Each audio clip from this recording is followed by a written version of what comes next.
ఇప్పుడు వరహాలరావు గారు ఒక్క రెండు మాటలు పూజ్యులు చాగంటి కోటేశ్వరరావుని ఉద్దేశించి మాట్లాడతారు.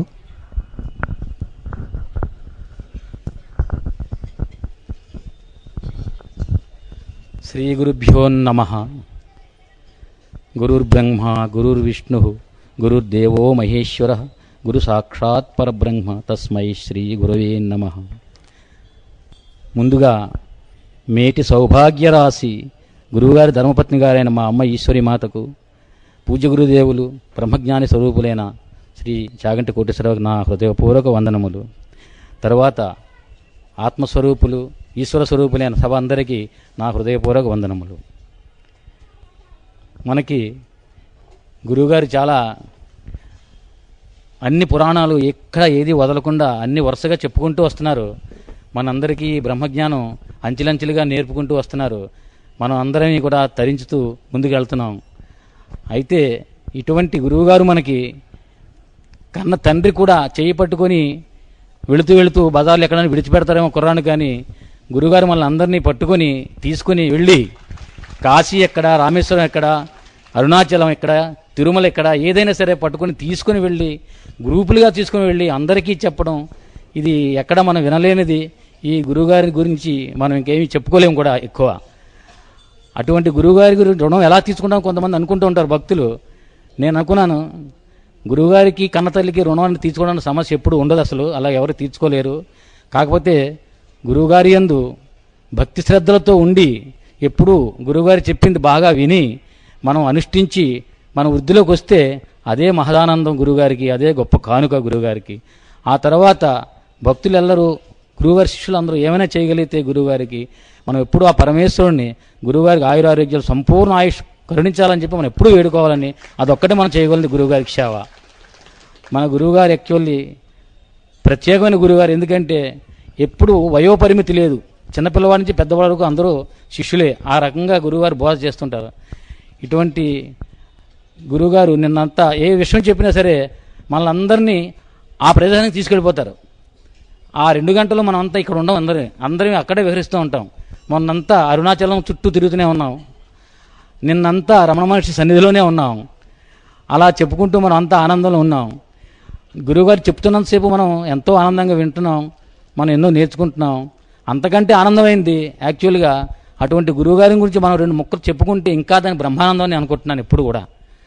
అయితే మన గురువుగారు రమణ మహర్షి గురించి చెప్తున్నప్పుడు నాకు కొన్ని వేమన గారి పద్యాలు రాసిన జ్ఞాపకం వచ్చాయి.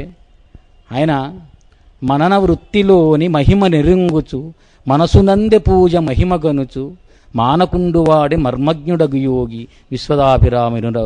అది రమణ మహర్షి గారే కదా. చినుగు బట్టగాదు చీనాంబరము గాని మురికి యొడలు కాదు ముక్తి గాని పరమయోగి మహిమ పరికింపరిట్టులు విశ్వదాభిరామినురవేమో అలా చెప్పి. అలాగే రమణ మహర్షి గారు విశ్వమందు బ్రహ్మ విస్తరించుట గాని వేరే బ్రహ్మమనుచు వెదుకనేల తగిలియుండుగాది తనలోన బ్రహ్మము విశ్వదాభిరామిరేమో. అంత గురుగారు మన రమణ మహర్షి గారు అలా ఆచరించారు. అలాగే సిద్ధు పురుషులు, సిద్ధులైన వారి చిత్తము రంజిల్లు. ఎందుకంటే ఒడలి మెరుగు లెక్క కిడరుగాన వాళ్ళ శరీరం గురించి ఎప్పుడు కూడా పట్టించుకోరు కనుక. పనస పండు ఘనత పైనేమి తెలియరా విశ్వదాభిరామినురమేన. అలాంటి సిద్ధ పురుషులు ఎప్పుడు కూడా చిదానందంగా ఉంటారు. వాళ్ళు ఎప్పుడు శరీరం గురించి లెక్క చేయరు. అందుకే కదా ఎవరు మూతను విడిచినా, ఎవరు ఉమ్మేసినా సరే ఆ మహాపురుషులు, ఆ మహాయోగి భగవాన్ రమణులు ఎప్పుడు కూడా అందరినీ అదే దృష్టితో చూశారు. ఆత్మౌపమ్యేన, ఓకే, అందరినీ ఆత్మదృష్టితో చూశారు భగవంతుడు. ఎవరిని కూడా వేరే విధంగా చూడలేదు. అంత యోగ్యులు, మహానుభావులను. మన గురువుగారికి వస్తే మనం ఇంకా ఏం చెప్పినా తక్కువే.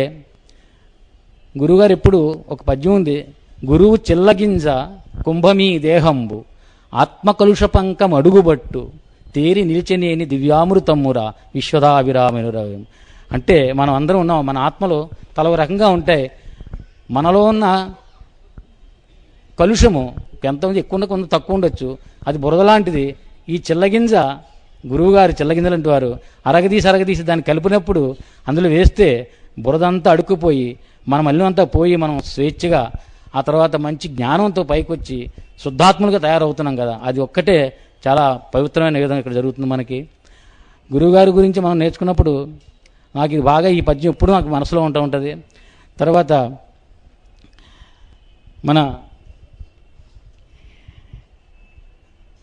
గురువుగారు ఎప్పుడు మనకి చెప్తున్నప్పుడు మనం ఒకటే నాకు జ్ఞాపకం, ఎప్పుడు నందుడగుచు జ్ఞాని ఇందు నందనకుండా అన్ని తావులందు హరుని వలెనే తెలియవారికెల్లా దేవుడై కాన్పించు.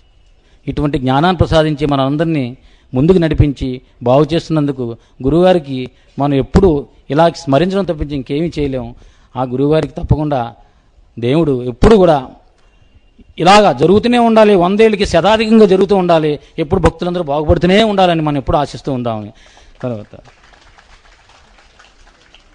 అన్ని దానములను జ్ఞానదానమే మిన్న తెలియనేర్తు నేను తత్వమమర తగిన గురువగు నిను చేరి తనువు మరచి విశ్వవిజ్ఞాన తేజ నమో శ్రీ చాగంటి కోటేశ్వరాయ. నమో నమో శ్రీ చాగంటి కోటేశ్వరాయ. సాంబమూర్తిని తలపోయు శాంతమూర్తి ఆది శంకరుల తలపించు ఆత్మజ్ఞాని సాందీపముని వంటి సద్గురుండవు నీవు మా బుద్ధి వశించు నీ యందు నిత్యము ధర్మముల్గరపి దరిజేర్చు తండ్రి నీ శిష్యులైనాము ఏ పూర్వ పుణ్యమో మా వెంటనేయుండి మము బాపుమో గురువరేణ్య కాకినాడ బ్రహ్మలు కాంక్షింతురెప్పుడు పూర్ణాయుష్షు నీకు పుణ్యమూర్తి.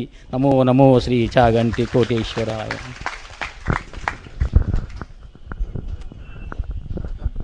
ఇప్పుడు గురువుగారి అభిమాని శ్రీ పెద్దటి రామం గారు పూజ్య గురువులు కోటేశ్వరాన్ని పుష్పమాలంకృతం చేస్తారు.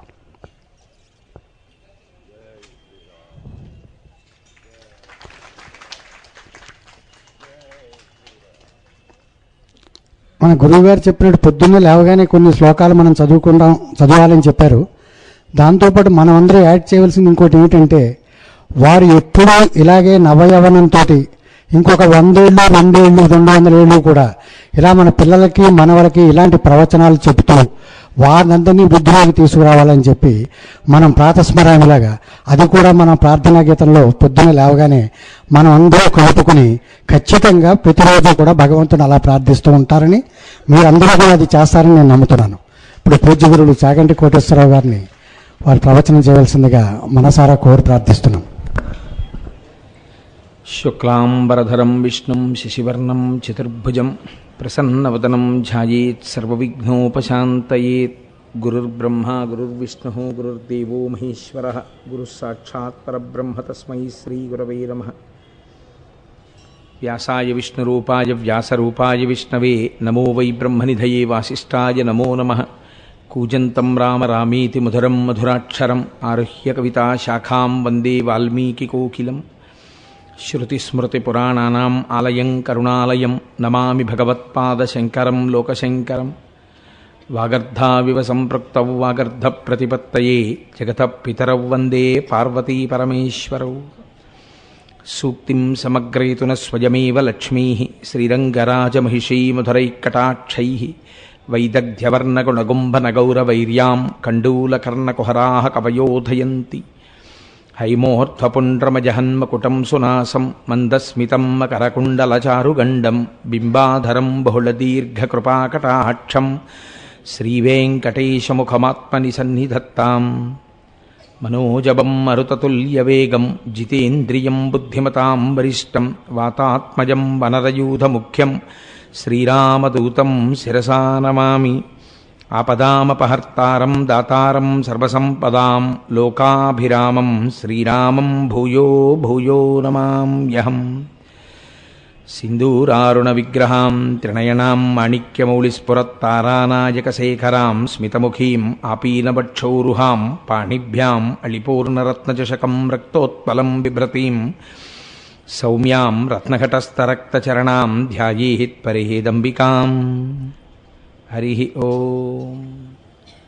పరమేశ్వర స్వరూపైన సభకి నమస్కారం.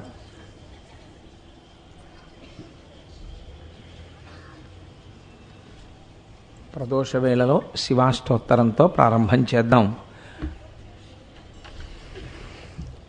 ధవళవపుషమిందోర్మండలే సన్నివిష్టం భుజగవలయహారం భస్మదిగ్ధాంగమీశం మృగయ పరశుపాణిం చారుచంద్రార్ధమౌళిం హృదయకమలमध्ये సంతతం చింతయామి. శివో మహేశ్వరः శంభుః పినాకీ శశిశేఖరः వామదేవో విరూపాక్షः కపర్దీ నీలలోహితः శంకరः శూలపాణిశ్చ ఖట్వాంగీ విష్ణువల్లభः సిపి విష్టోంబికానాథः శ్రీకంఠో భక్తవత్సలः భవః సర్వస్త్రిలోకేశः శితికంఠः శివాప్రియः ఉగ్రః కపాలీ కామారీ అంధకాసురసూదనः గంగాధరో లలాటాక్ష కాలకాలః కృపానిధిః భీమః పరశుహస్తశ్చ మృగపాణిర్జటాధరः కైలాసవాసీ కవచీ కఠోరస్త్రిపురాంతకः వృషాంకో వృషభారూఢో భస్మోద్ధూళిత విగ్రహः సామప్రియः సర్వమయస్త్రయీమూర్తిరనీశ్వరः సర్వజ్ఞః పరమాత్మా చ సోమసూర్యాగ్నిలోచనः హవిర్యజ్ఞమయः సోమః పంచవక్త్రः సదాశివः విశ్వేశ్వరో వీరభద్రో గణనాథ ప్రజాపతిః హిరణ్యరేతా దుర్ధర్షో గిరిశో గిరీశో నఘః భుజంగభూషణో భర్గో గిరిధన్వీ గిరిప్రియః కృత్తివాసాః పురారాతిర్భగవాన్ ప్రమదాధిపః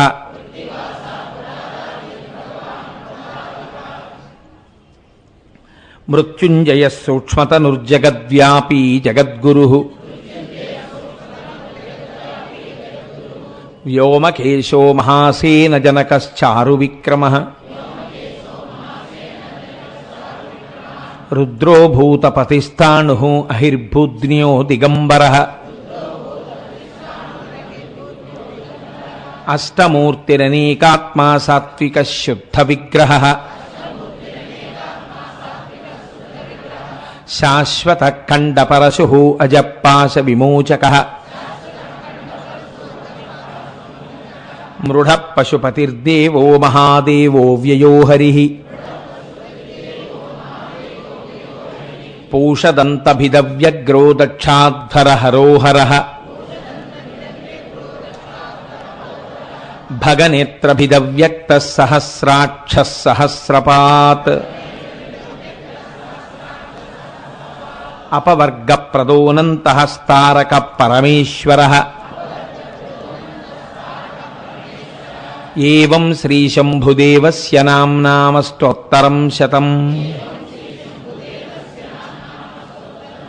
శ్రీశివాష్టోత్తరశతనామస్తోత్రం సమాప్తం.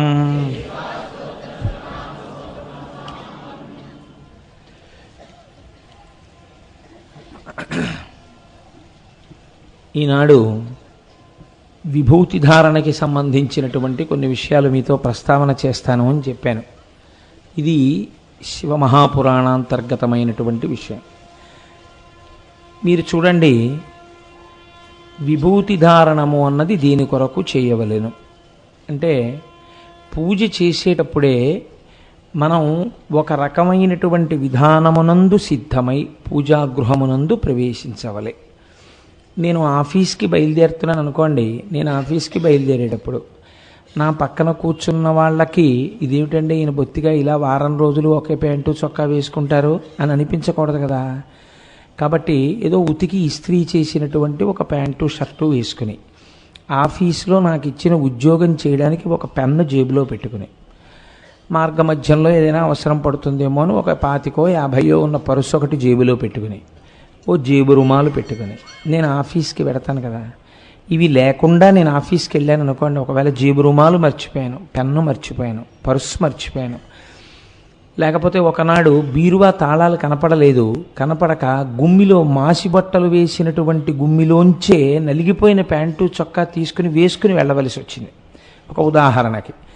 ఇప్పుడు నన్ను ఇలా మీరు ఆఫీస్కి వచ్చారు కాబట్టి మిమ్మల్ని ఉద్యోగం చెయ్యనివ్వం, మీరు క్యాజువల్ లీవ్ పెట్టి వెళ్ళిపోండి నన్ను ఎవరు అనరు. కానీ నేను ఉద్యోగం చెయ్యవచ్చు. కానీ ఇబ్బంది ఎక్కడ వస్తుందంటే బాగా సన్నిహితులైన వాళ్ళు, ఏమిటి కోటేశ్వరారు ఇవాళ బట్టలు ఏమిటి అలా అంత నలిగిపోయిన వేసుకున్నారు ఎప్పుడు లేనిది అంటారు.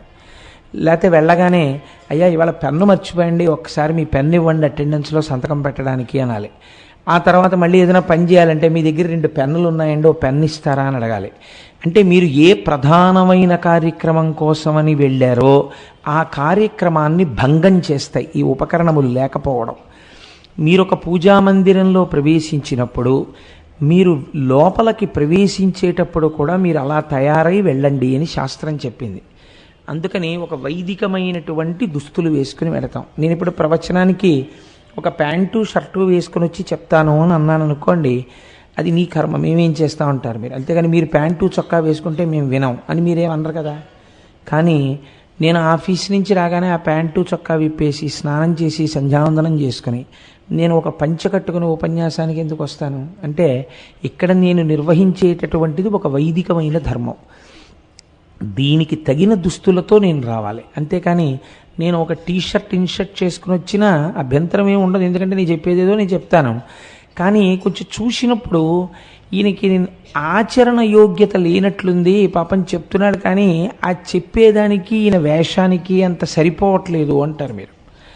కాబట్టి వేషమునకు బాహ్య చిహ్నములకు శౌచమునకు భగవంతుని యందు మనస్సు రమించుటకు ఒక దగ్గర సంబంధం ఉంది.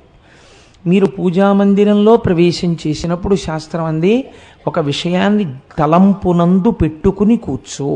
పూజకి కూర్చునేటప్పుడు ఇవన్నీ నీ తీసుకొచ్చిన విగ్రహాలు, ఇదిగో ఈ పూజామందిరం అంతా నేను ఫలానా చోట చేయించి తెచ్చుకున్నాను, లేకపోతే నాకెవరో దీన్ని బహూకరించారు, ఈ భావన చేత నీవు ఉండవద్దు. నీ ఇంట నువ్వు ఎక్కడ ఈశ్వరుణ్ణి కూర్చోపెట్టి ఉంచావో దాన్ని సింహాసనము అని పిలవాలి. మిగిలినవి సోఫాలు కుర్చీలు, సింహాసనం ఇంటికి ఈశాన్యంలో ఉంది. సింహాసనమునందు ఎవరుంటారు, మీ ఇష్టం వచ్చిన వాళ్ళని పెట్టే అధికారం మీకు లేదు. అది అంతకన్నా భ్రష్టత్వం మనుష్య జీవితంలో ఇంకోటి లేదు. మీకెవరో నచ్చారని తీసుకొచ్చి సింహాసనంలో పెట్టి పూజ చేస్తానంటే వాళ్ళని ఆచార భ్రష్టుడు అని పిలుస్తుంది శాస్త్రం. అలా తొలగించినటువంటి ఫలితం తర్వాత తరాల మీద పడిపోతుంది. వెళ్ళి మీ ఇష్టం వచ్చినట్టు మీరు పూజ చేయడానికి వీలుండదు. మీ ఇంటికి పూర్వాచారంగా మొట్టమొదటి నుంచి వంశంలో సంప్రదాయపరంగా సింహాసనమునందు కులదేవతగా ఎవరున్నారో వారిని మాత్రమే అర్చన చెయ్యాలి. మిగిలిన ఎవరైనా సరే వారికి పరివార దేవతలు అవుతారు. లేదా వీరందరి అనుగ్రహంతో నేను వారిని చేరుతున్నాను అనాలి, అథవా వారే వీరి స్వరూపంలో ఉన్నారనాలి. అప్పుడు మీకు అభేద భావన వస్తుంది. ఉదాహరణకి రేపు శనివారం నాకు కాసేపు విష్ణు సహస్రనామ స్తోత్రం చదువుకుని వెంకటేశ్వర సుప్రభాతంతో నా పూజ ప్రారంభం చెయ్యాలి అని నేను అనుకున్నాను అనుకోండి. అప్పుడు నేను ఏమంటానంటే, ఈశ్వర, ఒక ఉదాహరణకి చెప్తున్నాను, మాకు పరంపరాగతంగా మా సింహాసనంలో పార్వతీ పరమేశ్వరులు ఉన్నారనుకోండి. అప్పుడు నాకు ఇష్టదైవము వెంకటేశ్వరుడైతే నేను వాళ్ళని తీసేసి వెంకటేశ్వర స్వరూపాన్ని పెట్టకూడదు, తప్పది. అలా మర్యాద తప్పించకూడదు. మీరు ఏం చేయాలంటే పార్వతీ పరమేశ్వరులను ఉంచుకుని చక్కగా ఒక వెంకటేశ్వరమూర్తిని కూడా పూజామందిరంలో పెట్టుకుని ఈ వెంకటేశ్వరుడు ఈ పరమేశ్వరుడు అభేదము, వీరిద్దరొక్కటే. ఈశ్వర, మిమ్మల్ని నేను ఇవాళ వెంకటేశ్వరుడిగా స్తోత్రం చేస్తున్నాను అని మీరు చెయ్యాలి. అప్పుడు అభేద భావనము అలవాటు అవుతుంది. తప్ప ఇది తీసేసి ఇంకోటి ఏదో పెట్టేస్తానంటే అది మర్యాద కాదు, అలా చెయ్యకూడదు కూడా పూజ. అది చాలా పెద్ద తప్పు శాస్త్రం అన్నది. అలా మీకు మార్చే అధికారం మీకు లేదు. అలాగే ఆడపిల్ల పుట్టింటి యందు ఎవరినైనా పూజ చేసి ఉండవచ్చు. కానీ అత్తవారింటికి వెళ్ళిన తర్వాత అత్తవారింటి కులదైవం ఎవరో ఆ కులదేవతారాధనము కొరకు కావలసిన సామాగ్రిని సిద్ధం చేస్తుంది. ఆడపిల్లకైతే అసలు తేలికండి జీవితోద్ధరణం. పూజకి ముందైతే మంచి భర్త రావాలని ఈశ్వరుని ఆరాధన చేస్తుంది. పూజ ఆ అమ్మాయికి పెళ్ళి అయిపోయిన తర్వాత ఇంకా భర్త పరమేశ్వరుడు. అందుకే ఆడదానికి ఉన్న పుణ్యం పురుషుడికి ఉండదు ఖాతాలో. భర్తగారు సంధ్యావందనం చేసుకుని పూజ చేసుకుంటుంటే ఆవిడ టిఫిన్ చేసింది. ఆయన వచ్చి కూర్చుని టిఫిన్ తిన్నాడు. ఆయన ఎలా కూర్చుని తిన్నా ఆవిడకి అనవసరం, ఆవిడ టిఫిన్ చేసి పెట్టింది. ఈశ్వరుడికి పొద్దున్న ప్రాతకాల నివేదనం చేసిన ఫలితం ఆవిడ ఖాతాలో వేస్తారు. ఆవిడ మధ్యాహ్నం భోజనం వండి పెట్టింది, ఈశ్వరుడికి మహానైవేద్యం పెట్టిన ఫలితం ఆవిడ ఖాతాలో వేస్తారు. ఈయన మహానైవేద్యం పెట్టకుండా తిన్నాడు, ఈయన భ్రష్టుడు అని ఈయన ఖాతాలో వేస్తారు. ఈయన మహానైవేద్యం పెట్టాడు, ఇందులో సగం ఆవిడ ఖాతాలో వేస్తారు. మళ్ళీ అదో చిత్రం. అందుకే యోగ్యుడైన భర్త దొరికినటువంటి స్త్రీ జీవిత చరమాంకమునందు, అంటే శరీరం పడిపోయిన తర్వాత ఈయన కన్నా పుణ్యం ఆవిడ ఖాతాలో ఎక్కువ ఉంటుంది. కాబట్టి ఇప్పుడు మీరు లోపలికి వెళ్ళినప్పుడు ఒక భావన చేయవలెను. సింహాసనమునందు ఏమా భావన? శం నిత్య సుఖమానందం ఇకార పురుషస్మృత వకార శక్తిరమృతం మేళనం శివ ఉచ్యతే. మనం శివ మహాపురాణం మాట్లాడుతున్నాం కాబట్టి శివశబ్దం గురించి మాట్లాడుతోంది శాస్త్రం. ఇందులో శివ అన్న మాటని మీరు శివుడు ఆ సింహాసనమునందు ఉంటే, శం నిత్య సుఖం ఆనందం, ఏది నిత్య సుఖమై ఆనందమై ఉన్నదో అది మనుష్య జన్మ యొక్క పరమ ప్రయోజనము. దానితో పాటు మీకు కొన్ని కోరికలు కూడా తీరవలెను. ఎందుకంటే మీరు గృహస్థాశ్రమమునందున్నారు కనుక. ఇకారః పురుషస్మృత, కూర్చుని ఆరాధన చేస్తున్న వాడికి కావలసినటువంటి సమస్త కోర్కెలను తన సంకల్పమాత్రం చేత తీర్చగలిగినటువంటి సమస్త లోకాధీశుడైనటువంటి సృష్టికర్త, స్థితికర్త, ప్రళయకర్త ఏకరూపమును దాల్చి సాకారుడై ఇవాళ ఈ సింహాసనమునందు కూర్చుని ఉన్నాడు. వాడిని అర్చించుటకో నా శక్తి చాలదు, కానీ నేను ఒక్క 2 పుష్పములను ఆయన పాదముల మీద ఉంచితే ఆయన దయాళు, కరుణాసముద్రుడు, ప్రీతి చెందుతాడు. ప్రీతి చెందితే ఏం చేస్తాడు? వకార శక్తిరమృతం, ఆయన శక్తి అమృతము, అది తరగదు. ఇవాళ మా ఇంట్లో నాకేదో సుఖాన్ని ఇస్తే, ఇవాళ కోటేశ్వరరావుకి ఇచ్చాను, రేపు మీకు ఇస్తానండి, ఇవాళ ఆయనకి ఇచ్చాను కదా మీకు ఇవ్వడం కుదరదా అనవలసిన అవసరం ఆయనకి లేదు. ఏకకాలమునందు కొన్ని కోట్ల మంది కోర్కెలను ఆయన తీర్చగలడు. కాబట్టి వకార శక్తిరమృతం మేళనం శివ ఉచ్యతే. ఇలా అనంతమైన శక్తి స్వరూపుడై కోరుకున్న వాళ్ళ కోర్కెల్ని ఏకకాలమునందు ఇంతమంది కోర్కెలు తెలుసుకుని తీర్చగలిగినటువంటి సమర్థతతో కూడి ఉన్న ప్రభువునకు శివ అని పేరు. కాబట్టి ఆయన మంగళములను చేస్తాడు, శోభనం చేస్తాడు, శుభం చేస్తాడు. పూజ చెయ్యవలసిన అవసరం అసలు ఎందుకు వస్తుంది గృహస్థుకి? సరే, నేను మిగిలిన ఆశ్రమంని పక్కన పెట్టి మాట్లాడడానికి కారణం ఏమిటంటే వారికి కొన్ని పరిమితులు ఉన్నాయి పూజ యందు. కానీ అన్ని పూజలు వారు చేయవలసిన అవసరం లేదు, వారు జ్ఞానమునందు ఉంటారు అని శాస్త్రం నమ్ముతోంది. కాబట్టి గృహస్థుకి అలా కాదు. గృహస్థు 3 బాధలు తప్పించుకోవాలి అని కోరుకుంటుంటాడు. ఏమా 3 బాధలు? ఒకటి ఆధ్యాత్మికమైన బాధ. ఆధ్యాత్మికమైన బాధలు అంటే ఏదో శరీరమునందు జ్వరము వచ్చుట, లేకపోతే తన భార్యకి అనారోగ్యము వచ్చుట, తన బిడ్డలకు అనారోగ్యము వచ్చుట, తన ఇంటిలో ఉన్నటువంటి పశువులకు అనారోగ్యము కలుగుట. పశువుల్ని కూడా కలుపుతుందండి శాస్త్రం. ఎందుకో తెలుసా? రుద్రాధ్యాయం మాట్లాడుతూ ద్రాపేయం ధస్సస్పతే దరిద్రం నీలలోహిత అంటూ అస్మిన్ గ్రామే ద్విపదే చతుష్పదే పుష్టిం అంటుంది. ఇంట్లో ఉన్నటువంటి ఆవు జబ్బొచ్చి పడిపోయి ఉందనుకోండి, అది ఏమీ తింటలేదు, పుళ్ళు వేసేసింది, కాకులు పొడి చేస్తున్నాయి, దుర్వాసన వస్తోంది, నెత్తురు కారుతూ. ఇంట్లో ఉన్న యజమాని అన్నం తినలేడు, ఆవు అంత బాధపడుతుంటే. కాబట్టి చతుష్పదే, మీదైనటువంటి ఆవు దూడ అన్నీ సుఖంగా ఉండాలి. ఇప్పుడు శరీరమును బాధించేటటువంటి జ్వరము, పుళ్ళు, దీర్ఘకాలిక రోగములు, ఇంటిలో ఉన్న ఐశ్వర్యమును అనుభవించడానికి ప్రతిబంధకమైన రోగములు, ఇవి రాకుండా ఉండాలి. ఇవి రాకుండా ఉండడం, ఉన్న ఐశ్వర్యాన్ని అనుభవించగలగడం ఈశ్వరీచ్ఛ. ఆయన అనుగ్రహము లేకపోతే ఉన్న ఐశ్వర్యము అనుభవైక వేద్యము కాదు. అందుకే మీరు కొంతమంది చూడండి, వారు బాహ్యమునందు ఐశ్వర్యము చేత ధనవంతులు, అనుభవము చేత దరిద్రులు. నేను ఈ మాట ఎందుకంటున్నానో తెలుసా అండి? ఒక్కొక్కరు చూడండి, తెల్లవారి నిద్ర లేస్తూనే ఓ 4 సెల్ ఫోన్లు ఇలా పెట్టుకుని, ఓ 2 ఫోన్లు పెట్టుకుని ఉంటారు. 8:30 వరకు 9 వరకు ఫోన్లు మోగుతూనే ఉంటాయి.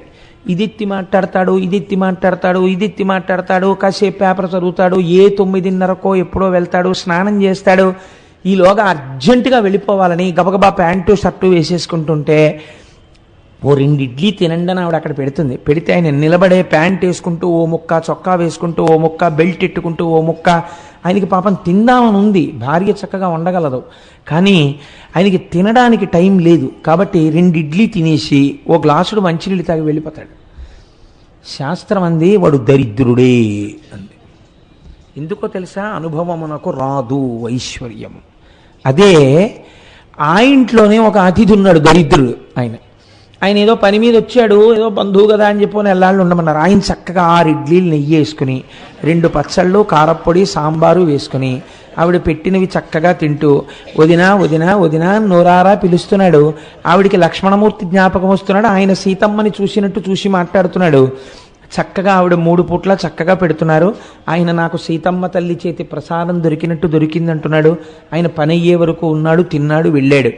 ఈ నెల్లాళ్ళు ఆయనే ఈశ్వర్యవంతుడు అంది శాస్త్రం. మీరు కొంతమందిని చూడండి, నాకు కొంతమంది తెలుసు, ఇంట్లో అన్నీ ఉంటాయి, వాళ్ళు మాత్రం సరే వద్దులేండి బాగుండదు. కాబట్టి ఆధ్యాత్మికమైన అనారోగ్యము అనగా శరీరమునందొచ్చేటటువంటి వ్యాధి, జ్వరాదులు, పుళ్ళు పుట్టడం ఇలాంటివి, ఇవి వద్దంటే ఏం ఆగిపోవు, వస్తుంటాయి. చేసిన పాపం ఎలా పోవాలి? కాబట్టి వస్తుంది, వచ్చి పీడిస్తూ ఉంటుంది. కానీ ఆ శాస్త్రం ఒక పెద్ద మినహాయింపు ఇచ్చింది.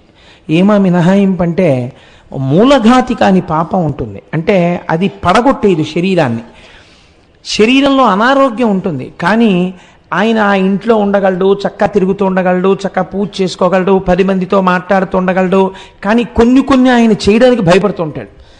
ఆయనకి ఉంటుంది మనస్సులో, ఇంత చక్కగా ఆవకాయ అన్నం తిందామని, బీపీ ఉంది, తిన్నామంటే రీడింగ్ పెరిగిపోతుందంటారు డాక్టర్ గారు. కాబట్టి పాపం పిల్లలు తింటుంటే చూసి ఒక్క ముద్ద పెట్టు నాకు చాలని చెప్పి చేతిలో ఒక్క ముద్ద పెట్టించుకుని ఆ ముద్ద తిని, బాబా ఆ సాయిబాబా గుడిలో కావాలంటే రేపు నేను సాంబ్రాణి స్టిక్స్ కొని ప్యాకెట్ ఒకటి తెచ్చి పెడతాను, ఈ అగరత్తులు వెలిగించకండాయా బాబు. కాబట్టి మనం అక్కడికి తీసుకొచ్చినప్పుడు భగవంతుని రోలకి భావతంత్రులు తెగిపోతాయి. తెగిపోతే వచ్చే ప్రమాదం ఇదే. అది ఆ ధార అలా వెళ్ళిపోవాలి తప్ప, ఆ ధార మధ్యలో తెగిపోయిందంటే వస్తున్నటువంటి ఆ ధార పక్కకి వెళ్ళిపోతుంది. కాబట్టి ఆధ్యాత్మికమైనటువంటి అనారోగ్యము, అది కూడా మహాపాపం ఒకటి ఉందనుకోండి, మహాపాపము పుణ్యము 2 ఉంటే ఏకకాలమునందు అనుభవిస్తాడు. ఎలా అనుభవిస్తాడు అంటే, ఒక బీపీ ఉంది కానీ మూలఘాతి కాదు, మంచాన పడిపోడు, శరీరానికి ఏం ప్రమాదం వచ్చేసేది, హాయిగా చక్కగా ఉంటాడు, తిరుగుతూ ఉంటాడు. కానీ కొన్ని తినడానికి వీలుండదు, మూలఘాతి కాకుండా తిరుగుతూ ఉంటాడు. దీనిని శాస్త్రం అంటుంది ఆధ్యాత్మికమైనటువంటి ఇబ్బంది.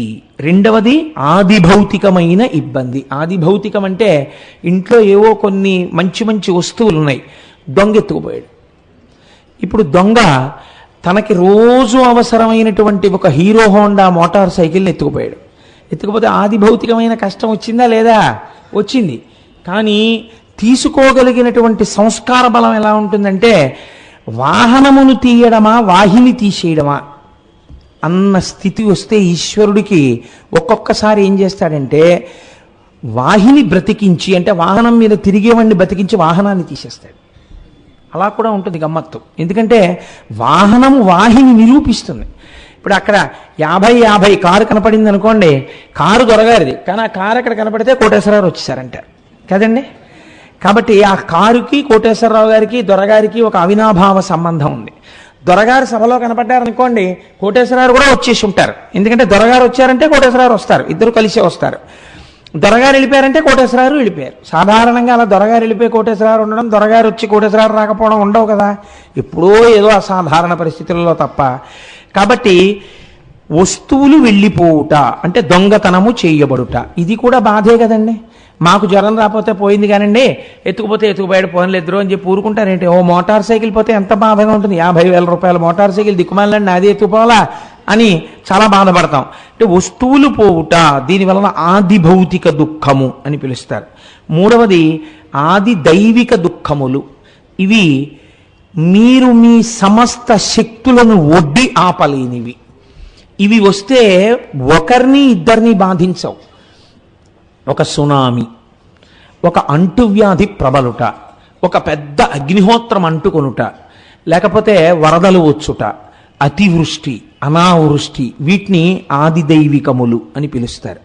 ఈ మూడు కూడా ఈశ్వరానుగ్రహము లోపించడం చేత పూర్తి స్థాయిలో అనుభవింపబడతాయి. మీరు ఈ మాటను చాలా జాగ్రత్తగా పట్టుకోండి. పూర్తి స్థాయిలో అనుభవింపబడుట అంటే ఈశ్వర భక్తి లేదనుకోండి, భగవంతుని ఎడల భక్తితో లేకపోతే కష్టము ఎంత పూర్తి స్థాయిలో రావాలో అంత పూర్తి స్థాయిలో వస్తుంది. ఈశ్వర భక్తితో ఉన్నాడు, ఆ రోజున కళ్ళ మీద దెబ్బ తగలాలి, కళ్ళ జోడు విరిగిపోతుంది. కాసేపు ఏమైంది, ఒక గంట 2 గంటలో కళ్ళజోడు లేదు, కళ్ళజోడు విరిగిపోయింది. కాబట్టి ఇప్పుడు ఆయన కళ్ళు దేనికి చదువుకోవడానికి పనికిరావు, ఆయన చదవలేడేమీ. సాయంకాలం ఉపన్యాసం ఎలా చెప్పగలను, ఇవాళ కళ్ళజోడు విరిగిపోయింది, ఇంత తొందరగా ఈ కళ్ళజోడు మళ్ళీ రిపేర్ అవుతుందా అని బెంగెట్టుకున్నాడు. ఏమీ చదవడం కుదరట్లేదు, కళ్ళజోడు లేదు. గభాల ముత్యాల సత్యనారాయణ వచ్చి కళ్ళజోడు బాగు చేయించి పట్టుకొచ్చి ఇదిగోనండి బాగు చేయించానని ఇచ్చాడు. ఇది ఇవాళ యథార్థంగా జరిగిన సంఘటన. ఇప్పుడు మీరు కళ్ళజోడు పెట్టుకున్నారు, ఏమైంది, మీకు మళ్ళీ కళ్ళు వచ్చాయి. అంటే ఇవాళ మీ కంటి మీద ఏదో దెబ్బ తగలాలి, మీకు చూడ్డంలో ఇబ్బంది రావాలి కొంతసేపు. ఈశ్వరుడు ఏం చేస్తాడంటే, ఆయన అనుగ్రహం ఉంటే వీడు నన్ను నమ్ముకుని శివమహాపురాణం చెప్పుకుంటున్నాడు. వీడి కళ్ళకి దెబ్బ తగిలితే ఉపన్యాసము చెప్పగలడా చూసి. కాబట్టి ఏం చేస్తాడు, కంటి వెంట నీరు కారుతూ చూడలేక చెప్పలేని స్థితి నుంచి గట్టెక్కించి ఒక 2 గంటల సేపు కళ్ళజోడు లేకుండా చేస్తాడు. ఇప్పుడు ఏమవుతుంది, ఓ 2 గంటలు మీకు పుస్తకం ఉండదు, కళ్ళజోడు లేదు ఎలా, కళ్ళజోడు లేదు ఎలా, కళ్ళజోడు లేదు ఎలా అని కళ్ళకే దెబ్బ తగిలితే ఎంత బాధపడాలో కళ్ళకి ఉపకరణమైన కళ్ళజోడు లేక అంత బాధపడతారు. కానీ తగ్గిపోయిందా లేదా దాని ప్రమాదం, తగ్గిపోతుంది. ఈశ్వరానుగ్రహం మిమ్మల్ని రక్షించేస్తుంది. ఇప్పుడు చెప్పండి, ఈ 3 కారణముల కొరకు మీరు పూజ చేయవలెనా, చేయనవసరము లేదా? చేసి తీరాలి. మీకేం తెలుసు, మీకు ఎట్నుంచి వస్తుందో దుఃఖం మీకు తెలియక్కర్లేదు, దుఃఖం మీకే రావక్కర్లేదు. మిమ్మల్ని బాగా ఆశ్రయించిన వారికి వచ్చిందనుకోండి, ఒక భార్యకో బిడ్డకో పశువుకో వచ్చినా తన మనసు ఖేదపడుతూనే ఉంటుంది కదా. కాబట్టి తానే కాదు తన వారందరూ కూడా రక్షింపబడాలి. నేను తరచు చెప్తుంటాను, అందుకే మనకి అష్టోత్తరంతో పూజ అంటారు. 108 నామాలు పెట్టడానికి కారణం ఏమిటో తెలుసా అండి? ఇదే కారణం. 12 రాశులు అని ఉంటాయి మనకి. ఈ 12 రాశుల్లోకి పాదాలు వెడతాయి, నక్షత్రముల యొక్క పాదములు. అవి సాధారణంగా 9 పాదాలు చప్పున వెడుతూ ఉంటాయి. 12 రాశుల్లో 12 9 108. మీ వాళ్ళందరూ ఎక్కడెక్కడ ఏ ఏ రాశుల్లో ఉన్నారో, ఏ ఏ గ్రహాల వల్ల ఏ బాధలు పడాలో యజమాని ఏం చేస్తాడంటే వీళ్ళందరినీ రక్షించడానికి తాను అష్టోత్తరంతో పూజ చేస్తాడు. ఋషులు చెప్పిన అష్టోత్తరాలు వాడాలి. మీ సొంత అష్టోత్తరాలు కొత్త కొత్త అష్టోత్తరాలు వాడితే కుదరదు. ఋషిప్రోక్తములైన అష్టోత్తరములను పూజ యందు అనుసంధానం చేయాలి. అనుసంధానము చేసి ఋషుల చేత నిర్ణయించబడినటువంటి స్వరూపములను ధ్యాన శ్లోకములతో పూజ చేస్తే ఈ 12 రాశుల యందు ఇబ్బందులు పడి మీరు బాధపడవలసినటువంటి ఇబ్బందిని ఇవి తప్పిస్తాయి. కాబట్టి 108 ఇవ్వడం వెనకాతల ఉండేటటువంటి రహస్యం అది. మీ మనసు ఇంకా రమించిందనుకోండి, సహస్రం చెప్తారు, అనంతము, ఇంకా నా మనసు రమించిపోతోంది, ఇంతకన్నా చెప్పలేనని 1000 నామాలు చెప్తారు. కాబట్టి ఇప్పుడు ఏమైంది, దీని కొరకు పూజ చేయవలెను. శివమహాపురాణం కదండి మనం చెప్పుకుంటున్నాం. అప్పుడు శివుడును సాకారముగా చెయ్యాలా, లింగరూపిగా చెయ్యాలా? మనం అందాక అనుకుందాం లింగరూపముగా చేస్తున్నారని అనుకుందాం. ఎందుకంటే శివుడికి సాకారమైన దేవాలయములు చాలా తక్కువగా ఉంటాయి, శివలింగములుగానే ఉంటాయి. అప్పుడు కామ్యము కొరకు ఒక పూజ చేస్తే లేదా అర్చన చేస్తే కలియుగమునందు ఎటువంటి శివలింగమును ఆరాధన చేయవలే. ప్రత్యేకమైన దీక్షలున్న వాళ్ళని శివ విషయంలో నేను చెప్పట్లేదు శంకరం గారు, నేను సామాన్యమైన విషయంలో చెప్తున్నాను. కృతే రత్నమయం లింగం, కృతయుగంలో అయితే రత్నము చేత తయారు చేయబడినటువంటి లింగమును ఆరాధన చేసేవారు. త్రేతాయాం హేమ సంభవం, త్రేతాయుగంలో అయితే బంగారముతో చేయబడినటువంటి శివలింగాన్ని ఆరాధన చేశారు. ద్వాపరే పారదం శ్రేష్టం. ద్వాపర యుగంలో పాదరసంతో చేయబడినటువంటి లింగాన్ని చేసేవారు. ఇప్పుడుకి మీరు త్రివేణి సంగమం దగ్గరికి వెడితే అలహాబాద్ బ్రహ్మాండమైన పాదరసలింగం దేవాలయం ఉంటుంది. చూసి తీరాలి నిజంగా, ఇంకెంత వెళ్ళిపోతాంగా. పార్థివంతు కలౌయుగే, కలియుగంలో అయితే పార్థివలింగాన్ని ఆరాధన చెయ్యాలి. అంటే మట్టితో చేయబడినటువంటి శివలింగాన్ని ఆరాధన చెయ్యవలే. ఈ ఆరాధన చేసేటప్పుడు శాస్త్రం అంది, మీకు ఇందాక చెప్పానే ఆఫీస్కి వెళ్ళేవాడు ఎలా పెడతాడో అలా మీకు ఇక్కడ శౌచముతో పూజామందిర ప్రవేశము జరిగి మీ మనస్సు బాగా నిలబడుట కొరకు వినా భస్మ త్రిపుండ్రేణ, వినా రుద్రాక్షమాలయ, వినా బిల్వపత్రం వినానైవ పూజయేచ్చం కరంబుదః. ఈ మూడు లేకుండా పూజ జరగకుండా సాధ్యమైనంత మటుకు చూసుకో. ఏవి? వినా భస్మ త్రిపుండ్రేణ, భస్మను అనగా తేలికగా చెప్పాలంటే బూడిద, దాన్ని త్రిపుండ్రములుగా 3 గీతలుగా లలాటమునందు పెట్టుకోకుండా పూజ చేయవద్దు. బొటనవేలితో ఇలా పెట్టే అధికారం ఒక్క గురువుది మాత్రమే. ఒక్క గురువుకొక్కడికే అధికారం. శివలింగం మించి విభూతి ఉండ మీద వేలు పెట్టి ఇలా రాసి బొటనవేలుతో ఆ బొటనవేల్ని తీసి, లేదా పరమేశ్వర స్వరూపంగా ఏదైనా ఆరాధన జరిగితే తన బొటనవేలి చేత లలాటమనందు ఆజ్ఞాచక్రం మీద విభూతి ఒక్క గురువు మాత్రమే అలా పెడతాడు. మీరు విభూతి పెట్టుకుంటే బొటనవేలితో విభూతి ఇలా పెట్టుకునే అధికారము మీకు లేదు. స్త్రీలైనా పురుషులైనా విభూతిని 3 గీతలుగా పెట్టుకోవలసిందే లలాటమునందు. అలా పెట్టుకోకుండా ఉండరాదు విభూతిని. కనుక ఏం పర్వాలేదు, తర్వాత మీరు తెలుసుకుంటారు. కానీ తెలియక చేసింది పెద్ద దోషం కాదండి, మీరు తెలుసుకోవడానికే కదా సభలోకి వచ్చారు. అంత వినయంతో ఏదో పొరపాటు జరుగుతుంది, మీరు దిద్దుకుంటారు రేపు, దానివల్ల ఇబ్బంది ఏం లేదు. దానికి మీరేం బెంగ పెట్టుకోకండి. దాన్ని నేను ఎవరిని చిన్నబుచ్చడానికి చెప్పట్లేదు. పిల్లలకి తెలియదు, తెలుసుకుని ఇదవుతారు. తెలుసుకోవాలన్న తాపత్రయంతో వచ్చిన వాళ్ళని చిన్నబుచ్చితే ఉపన్యాసాలు ఎందుకండి ఇంకా. కాబట్టి నేను అలా ఎవరిని చిన్నబుచ్చడానికి మాట్లాడటలేదు. వినా రుద్రాక్షమాలయ, రుద్రాక్ష వేసుకోకుండా రుద్రాక్షమాల పూజ చేయరాదు. 3 బిల్వపత్రం వినానైవ, బిల్వపత్రము లేకుండా పూజ చేయడం అంత మంచిది కాదు. బిల్వపత్రములను సేకరించు. రోజు బిల్వపత్రాలు మాకెక్కడ వస్తాయండి అని అనుకోకండి. బిల్వపత్రాన్ని కొన్ని రోజుల పాటు, నెలల పాటు నిలవ చేసి పూజ చేయవచ్చు. కాబట్టి దానికి ఇబ్బంది లేదు. పూజయేచ్చం కరంబుదః, ఇలా ఈ 3టితో పూజ చేయాలని పండితులైన వారు అనగా పండాహ, జ్ఞానమున్నవారు, భక్తి కలిగిన వారు తాపత్రయపడుతూ ఉంటారు. కాబట్టి ఇవి తప్పకుండా ఉండాలి. ఎప్పుడైతే ఆచమనం చేసి పూజ చేసే అధికారము సిద్ధించినదో అప్పుడు ఆయన యొక్క మెడయందు రుద్రాక్షమాల పడాలి. పడితే ఏమవుతుంది? పూజ చేయడానికి కావలసిన అర్హత ప్రకాశిస్తుంది. ఆ నామోచ్చారణ చేయడానికి, ఆచమనం చేయడానికి అధికారము తనంత తానుగా సిద్ధిస్తుంది. కాబట్టి ఇప్పుడు చూడండి, ఇప్పుడు మీరు ఏం చేస్తారు? పూజామందిరంలో శివనామమును చెప్తారు. శాస్త్రమంది శివనామము గంగా, విభూతి యమున, రుద్రాక్ష సరస్వతి. ఇవి ఎలా నేను అనుసంధానం చేస్తాను, మీరు తొందరపడకండి. అలా మీరు అనేస్తే సరిపోయిందా అండి అని అనుకోకండి. విభూతి శివనామము గంగ, విభూతి యమున, రుద్రాక్ష సరస్వతి. కాబట్టి ఇప్పుడు ఒక ఆయన గొప్ప శివభక్తుడు ఉన్నాడు. ఆయన లలాటమునందు త్రిపుండ్రములను ధరించినటువంటి వాడై బొట్టు పెట్టుకుని మెడలో రుద్రాక్షమాలలు వేసుకుని శివపూజ పూర్తి చేసి బయటికి వచ్చాడు. ఇప్పుడు అలా బయటికి వచ్చినటువంటి వ్యక్తిని ఒక ఆయన పూజామందిరంలోంచి బయటికి రాగానే చూశాడు.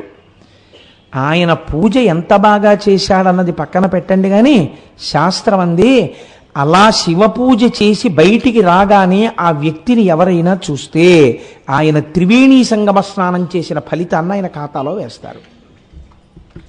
అంత గొప్పవి ఈ 3 వేసుకొని ఉండడం శరీరం మీద. ఇప్పుడు మీరు ఒక్కటి ఆలోచించండి. నేను ఇవాళ భస్మ గురించి కదా మీతో ప్రధానంగా ప్రస్తావన చేస్తానని మీకు చెప్పింది. భస్మ ధారణం చేసేటప్పుడు ఎలా చేయాలి? భస్మ అనగా ఏమి, ఆ విషయాలు నేను ప్రస్తావన చేస్తాను, మీరు తొందరపడకండి. భస్మ ఎలా పడితే అలా పెట్టుకోవచ్చా అంటే శాస్త్రం అంది, మీరు నిద్ర లేవగానే యథార్థమునకు స్నానమయ్యేంత వరకు మీరు ఏ పదార్థమును పచ్చి గంగ కూడా త్రాగరాదు. అయితే ఇప్పుడు అవైదికం అయిపోయి రకరకాలు వచ్చాయనుకోండి, అసలు అలా ముట్టుకోకూడదు, తాగకూడదు. ఒకవేళ తాగితే ఆ ఫలితం ఎలా, ఆ పాపం ఎలా పోతుంది? ఎందుకు తాగితే అని ఇస్తారో తెలుసా అండి? కొన్ని కొన్ని కారణముల చేత శరీరము ఆ నీటిని తీసుకోవలసి వస్తుంది కొంతమంది. అలా తీసుకుంటే ఆ పాపం ఎలా పోతుంది అని అడిగారు. గాయత్రి చేత సాధ్యమైనంత తొందరగా అన్నారు. అంటే ఏదో ఒకటి స్నానం చేయకుండా తాగిన వాడు వెంటనే స్నానం చేసేసి పూజామందిరంలోకి వెళ్ళి సంధ్యావందనం చేసి గాయత్రి చేసుకోవాలి. గాయత్రికి అధికారం లేకపోతే మీ ఇష్టదేవతానామని చెప్పాలి, పూజ చేసుకోవాలి. కాబట్టి ఇప్పుడు విభూతి ధారణ చేసేటటువంటి వారు స్నానం చెయ్యకుండా ఎక్కడికో వెళ్ళవలసి వచ్చింది, చాలా తొందరగా వెళ్ళవలసి వచ్చింది. ఇప్పుడు విభూతి ధారణ స్నానం చెయ్యకుండా చెయ్యవచ్చా చెయ్యకూడదా అంటే శాస్త్రం అంది చేయవచ్చు. ఎలా చేయవచ్చు అంటే పొడి విభూతిని తీసుకుని లలాటమునందు ధరించవచ్చు. ఈ పొడి విభూతిని పెట్టుకుని వెళ్ళడం వెనకాతల రహస్యం ఏమిటో తెలుసా అండి? స్నానం చెయ్యలేదు శరీరం, కాబట్టి దీని అశౌచంతో ఉంటుంది. స్నానము చెయ్యనంతసేపు శరీరానికి అశౌచం ఉంటుంది. అశౌచంతో ఉన్నటువంటి శరీరం తొందరగా వ్యగ్రత కలిగినటువంటి ప్రాణుల చేత ఆవహింపబడుతుంది. అలా కాకుండా ఉండాలంటే రక్షణ హేతు ఉండాలి. అందుకని విభూతి పెట్టుకోవాలి. మీరు ఒకటి బాగా జ్ఞాపకం పెట్టుకోండి, చాలామందికి ఒక దురభిప్రాయం ఉంటుంది, విభూతి పెట్టుకున్న వాళ్ళందరూ శైవులు అని. కాదు, విభూతి పెట్టుకున్న వాళ్ళందరూ శైవులు కారు. విభూతి వేదప్రోక్తముగా చెప్పబడినటువంటి విషయము. కాబట్టి శంకర భగవత్పాదులు శైవుల? శంకర భగవత్పాదులు షణ్మత స్థాపనాచార్యులు. ఆయన కన్నా విష్ణుభక్తుడు ఎవరూ ఉండడు. అంతటి విష్ణుభక్తులు శంకరాచార్యులు వారు. సరస్వతీదేవి అడిగింది, నువ్వు రాయవరయ్యా విష్ణు సహస్రానికి భాష్యం అని. ఆయన భాష్యకర్త.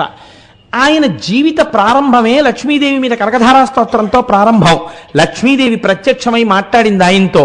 అటువంటి శంకరాచార్యులు వారు విభూతి పెట్టుకుంటే మీరు ఆయన వైష్ణవుడు అండి, ఆయన కేవల శైవుడండి అని మీరంటే మీరు పొరపాటు చేసినట్టు. విభూతి ధారణము కేవలము శైవులు చేయునది కాదు, విభూతి ధారణము వైదికము. బ్రహ్మమును తెలుసుకోవాలన్నవాడు, కొన్ని ఫలితాలు పొందాలనుకున్నవాడు, ఈశ్వరాభిముఖుడు కావాలనుకున్నవాడు ఎవరైనా భస్మధారణ చేయవచ్చు. స్త్రీలు, పురుషులు, పిల్లలు ఎవరైనా సరే అందరికీ భస్మధారణ చేసే అధికారం ఉన్నది. అందరూ భస్మధారణ చేస్తారు. స్నానం చేయకుండా వెడుతున్నా పొడి విభూతి పెట్టుకుని వెళ్ళవచ్చు. సజల విభూతి పెట్టుకోకూడదు, అంటే తడి విభూతి పెట్టుకోకూడదు. స్నానం చేస్తే పూజ చేసుకునే ముందు విభూతిని గుండ చేసి పొడి చేసి ఎడమ చేతిలో వేసుకుని ఆ పొడి విభూతిని పెట్టుకొనరాదు. దాంట్లో కొద్దిగా 2-3 నీటి చుక్కలు వేసుకోవాలి. నీటి చుక్కలు వేసి ఇప్పుడు ఈ ఎడమ చేతిలో వేసినటువంటి విభూతి మీద కుడి చేతిని మూత పెట్టాలి.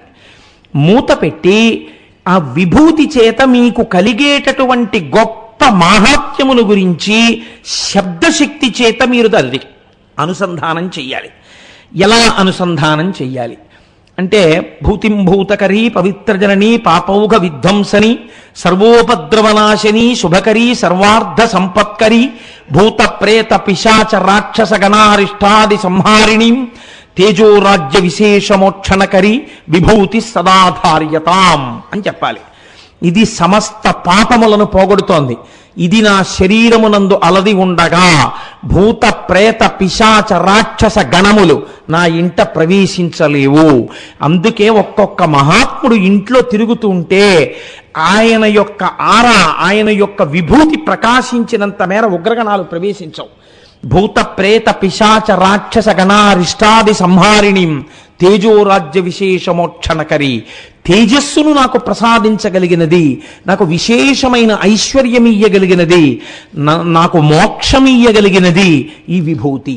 కనుక నేను ఈ విభూతిని ధరించుచున్నాను అని చెప్పి తీసుకోవాలి. ఒకటి. లేదు, 2, వేరొక రకమైనటువంటి ప్రయత్నము చేత మీరు విభూతి ధారణ చేయవలసి ఉంటుంది అని శాస్త్రం అంది. అది అగ్నిరితి భస్మా వాయురితి భస్మా జలమితి భస్మా స్థలమితి భస్మా వ్యోమితి భస్మా సర్వగుంభమాయదుగుం భస్మా మనోవాంగ్మన ఇత్యేగాని చక్షుగంసి కరణాని భస్మాని అన్న మంత్రం చెప్పి అప్పుడు ఆ విభూతిని తీసుకుని మీరు లలాటమునందు ధరించవచ్చు.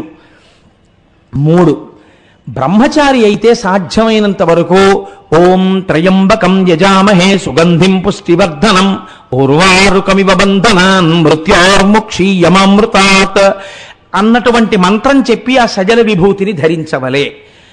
కాదు, ఇవేమీ చేత కాకపోతే చాలా తేలికైనటువంటి మార్గం, కుడి చేతిని ఎడం చెయ్యి మీద వేసి శ్రీకరంచ పవిత్రంచ రోగదోష నివారకం లోకవస్యకరం పుణ్యం భస్మం త్రైలోక్య పావనం అని చెప్పాలి. చెబితే శ్రీకరంచ, దీని ధారణ చేత నాకు ఐశ్వర్యము కలుగుతోంది. పవిత్రంచ, ఇది నన్ను పవిత్రుణ్ణి చేస్తోంది. రోగదోష నివారకం, ఇది నాకు రోగములు రాకుండా దోషములు పట్టకుండా నివారణ చేస్తోంది. లోకవశ్యకరం పుణ్యం, లోకము వశమయ్యేటట్టుగా చేస్తోంది. ఇది నాకు పుణ్యమునిస్తోంది. లోకాన్ని అంటే అదేదో మీరు ఆ వశీకరణ విద్య లాంటిదని మీరు అనుకోకండి. లోకము యొక్క యథార్థ స్థితి మీకు భాషించుట. లోకవశ్యకరం పుణ్యం భస్మత్రైలోక్య పావనం, పరమపావనమైనటువంటి ఈ భస్మను నేను ధరించుచున్నాను. ఒకవేళ ఈ మంత్రం కూడా రాకపోతే, ఈ శ్లోకం చెప్పడం కూడా రాకపోతే ఏం చెయ్యాలి అంటే, కనీసంలో కనీసం శివ శివ శివ అని 3 మాటలు అనాలి. 3 మాటలు శివ శివ శివ అంటే మంగళము, శోభనము, భద్రము, క్షేమము, కళ్యాణము అన్నిటినీ మీరు అడిగినట్టు. ఇప్పుడు ఈ మాటలు చెప్పి ఈ విభూతిని తీసి ఈ 3 వేళ్లతో విభూతి పెట్టుకుంటుంటారు సాధారణంగా. అలా విభూతి ధారణ చేయరాదు. శాస్త్రమునందది దోషభూయిష్టము, అలా పెట్టకూడదు. ఎందుచేత మీరు చూడండి, మీరు మిమ్మల్ని ఎప్పుడూ కూడా 2 లోకంలో వేరు చేసి చూపిస్తుంటాయి. మొట్టమొదటిది కన్ను, దాని అమరికే అంత. అది ఏం చేస్తుంది, ఇలా చూడగానే ఆయన దొరగారు, నేను కోటేశ్వరరావు అంటే వేరు చేస్తుంది. కంటికి ఉండే లక్షణం 2గా చెప్తుంది ఎప్పుడు. ఆ 2 ఒకటే అని ఈ నేత్రం చెప్పదు. అంటే దాని తప్పు కాదు, అది దాని లక్షణం. అది మాంసనేత్రం. మాంసనేత్రమైన కారణం చేత చూడబడుతున్న వస్తువు వేరు, చూస్తున్న వస్తువు వేరు అంటుంది తప్ప నేను ఆయన ఒకటే అని ఈ కన్ను చెప్పదు. బాగా జ్ఞాపకం పెట్టుకోండి. ఈ కన్ను ఎన్నడో మీకు చెప్పదో. ఈ కన్ను చూపించినటువంటి వస్తువు వేరు వేరు వేరు వేరని చెప్తుంది. ఇది రేడియో, నే కాదు. ఇది టీవీ, నే కాదు. ఇది ఎవరో ఆవిడ, నేను కాదు. ఇది ఆయన, నేను కాదు. ఇది నా పక్కన ఉన్నటువంటి ఇంకో ఉద్యోగస్తుడు, నేను కాదు. ఈ స్టేజ్, నేను కాదు. ఈ కన్ను చూసిందల్లా ఇది నేను కాదంటుంది. ఈ నేను కాదనుకునేటటువంటి కన్ను చేత చూడబడిన మనోభావన ఈ వేలు చెప్తుంది వేరు చేసి. అందుకే ఇవన్నీ వెనక్కి తీసుకుంటే ఇదొక్కటి ఇలా అంటుంది. రజోగుణము, వ్యగ్రత, వేర్పాటు, రెంటింటిని చూచుట, అనేకమును చూచుట ఈ వేలి యొక్క మనోభావన ఈ వేలు చేత ప్రకటితమవుతుంది. ఈ వేలు ఇలా అంటుంది, అందుకే ఇలా ఇలా అంటారు. కోపం వచ్చిందనుకోండి ఈ వేలే ఇలా అంటుంది, అంతేగాని ఇలా ఇలా అనరు. అలా అలా అంటే ఇంకోటి అనుకుంటారు, ఇలా ఇలా అంటారు. లేకపోతే ఇలా ఇలా అనరు, ఎవరు ఇలాగే అంటారు.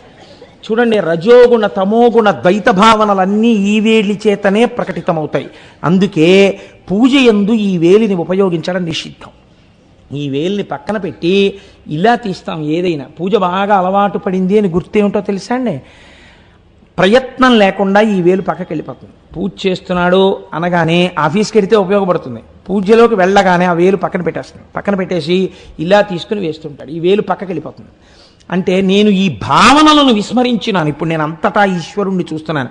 వేలు పాపం కాదు, మీ లోపలి పాపం పక్కన పెట్టాలి. పక్కన పెట్టడానికి ఈ వేలుని మీరు పక్కన పెట్టమని చెప్తే మీరు ఈ వేలుని తీసుకొచ్చి విభూతి ధారణ యందు ఎలా ఉపయోగిస్తారు? కుదరదు కదా. ఇలా ఇలా విభూతిని రుద్ది మీరు ఇలా ఎలా పెడతారు? పెట్టకూడదు. కాబట్టి నీటి యందు భస్మని తడిపి మృగముద్ర పట్టమని చెప్పింది శాస్త్రం. మృగముద్ర అంటే ఈ 2 వేళ్ళు పైకి లేపి మీరు మొదట ఈ 3 వేళ్ళని ఇలా పట్టుకుంటే మృగముద్ర అంటారు. కొంచెం మీరు జాగ్రత్తగా గమనిస్తే మీకు అర్థమైపోతుంది. ఏ లేడో జింకో ఇలా కొమ్ములతో నిలబడినట్టుగా మీకు కనపడుతుంది. ఈ 3 వేళ్ళు కలుస్తాయి, 2 వేళ్ళు నిలబడతాయి. ఇలా నిలబడిన దాన్ని మృగముద్ర అంటారు. ఇప్పుడు ఈ సజల భస్మ ఉంది కదండి, తడి భస్మ, ఇందులో ఈ 2 వేళ్ళు ఇలా అంటారు ముందు, తర్వాత ఈ బొటన వేలు ఇలా అంటారు. అన్న తర్వాత కుడి చేతి వేపు నుంచి ఎడమ చేతి వేపుకి ఈ 2 వేళ్ళు బొటన వేలు పట్టగలిగినంత దూరాన్ని విడిచిపెట్టి కనత వరకే ప్రయాణం చెయ్యాలి. అంటే ఇక్కడ పెట్టి ఈ 2 వేళ్ళు ఇలా వెడతాయి, వెళ్ళి ఇక్కడ ఆగిపోవాలి, అలవాటు అయిపోవాలి అది. అప్పుడు ఈ బొటన వేలుకి ఉంది కదా విభూతి, సజల విభూతి, అది ఇక్కడ తగలగానే ఈ 2 వేళ్ళు పైకి లేచిపోవాలి. లేచిపోయి మధ్యలోంచి ఇలా వెనక్కి ఈ వేలు రావాలి. దీనిని శాస్త్రోక్త విభూతి ధారణము అంటారు. మనకి వాసనలోని కొన్ని జన్మల నుంచి తరుంకొస్తాయి. ఇది మనుష్యుని యొక్క జీవితాన్నే ఒక కొత్త మలుపు తిప్పగలిగినటువంటి విశేషం అండి భస్మధారణం అన్నది. కొన్ని కోట్ల జన్మల నుంచి వాసనలు తరుగుతాయి. అంటే మనస్సు అలవాటు పడిపోయింది ఒక సుఖానికి. మీరు చూడండి, మీరు కొంతమందిని అడగండి, ఏమంటే మీరు చేసేది తప్పని మీకు తెలియదా? తెలుసు. అది వ్యసనమని మీకు తెలియదా? తెలుసు. అలా చెయ్యడం చాలా హేయమైన విషయము అని మీకు తెలియదా? తెలుసు. మరి మీరు ఎందుకు చేస్తారు అని అడిగారు అనుకోండి, అలా చెయ్యకుండా ఉండలేని బలహీనత అండి అంటాడు. దీన్నే శాస్త్రం ఏమందో తెలుసా అండి? వాసనాబలము అంది. నువ్వు దారి తప్పి ఈ గత జన్మల నుంచి ఒక తప్పు పనికి అలవాటు పడ్డావు.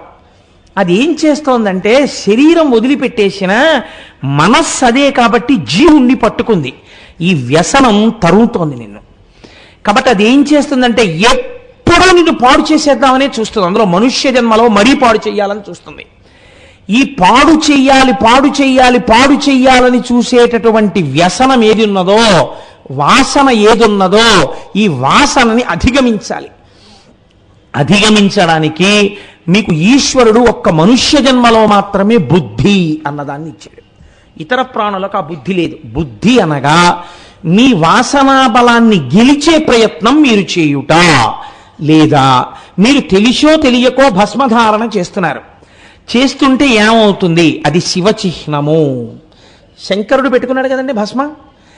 శంకరుడు పెట్టుకున్నాడంటే మళ్ళీ మీరు ఏమండి ఇది శైవమా అని అనకండి.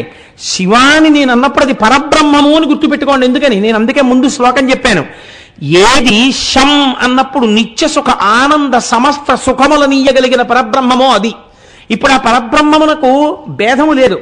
అటువంటి పరబ్రహ్మము సాకారముగా కనబడితే విభూతి ధారణ చేసి కనపడుచున్నది. అనేకమంది దేవతా స్వరూపాలు విభూతి ధారణ చేస్తాయి. శాస్త్రము ప్రకారం చాలా మంది దేవతలు విభూతి ధారణ చేసి ఉన్నట్టుగా మీకు తెలుస్తుంది. తర్వాత తర్వాత తర్వాత తర్వాత అనేకమైనటువంటి మార్గములు లోకంలో వచ్చి అనేక రకములైనటువంటి ఆ చిహ్నములను ధరించడం అనేది లోకంలో వచ్చింది. నేను దాన్ని తప్పు పట్టట్లేదు. అది ఎవరు చేసినా ఒక మంచి పనికే చేశారు. ఎవరు చేసినా ఒక తత్వాన్ని చూపించడానికే చేశారు. అందులో దోషం ఉందని కానీ ఇది గొప్ప అది తక్కువ అని కానీ నేను ఎంత మాత్రమూ ప్రతిపాదన చేయడానికి సిద్ధంగా లేను. కాబట్టి చూడండి, ఇప్పుడు ఆ విభూతి ధారణ చేస్తే మీకు ఉన్నటువంటి వాసనాబలమును మీరు గెలవగలిగిన సందర్భాన్ని ఈశ్వరుడు ఇస్తాడు. ఇదే పాపక్షయం అంటే. మీకు నేను ఒక ఉదాహరణ చెప్తాను. ఇంతసేపు నేను నోరు కొట్టుకుని అరిచే కన్నా ఒక ఉదాహరణ చెప్తే మీరు పట్టుకుంటారు. నిన్నటి రోజునో మొన్నటి రోజునో నేను అరుణాచలం గురించి చెప్తూ మీకు అరుణగిరినాథర్ గురించి చెప్పాను. సుబ్రహ్మణ్యేశ్వర స్వామి వారి యొక్క దర్శనాన్ని పొంది ఆయన సుబ్రహ్మణ్యుడి మీద స్తోత్ర రచన చేశారు అని. అరుణగిరినాథర్ జీవితం ఏమిటో తెలుసా అండి? ఆయన ఒక వేశ్యాపుత్రుడు. ఆ వేశ్య ఒక పురుషుడితో భోగించడం వల్ల అరుణగిరినాథర్ పుట్టారు. అదే వేశ్య వేరొక పురుషుడితో భోగించడం వల్ల వేరొక స్త్రీ పుట్టింది. కానీ ఆవిడ వేశ్య కనుక పురుషులు పితృత్వాన్ని అంగీకరించలేదు, భోగించి వెళ్ళిపోయారు. ఈవిడికి మాత్రం 2 పిల్లలు ఉండిపోయారు. కాబట్టి ఈవిడ 2 పిల్లలు ఈవిడ అమ్మ అని పిలిచేవారు, నాన్నలు వేరు. ఆ విషయం ఆ వేశ్యకి తెలుసు.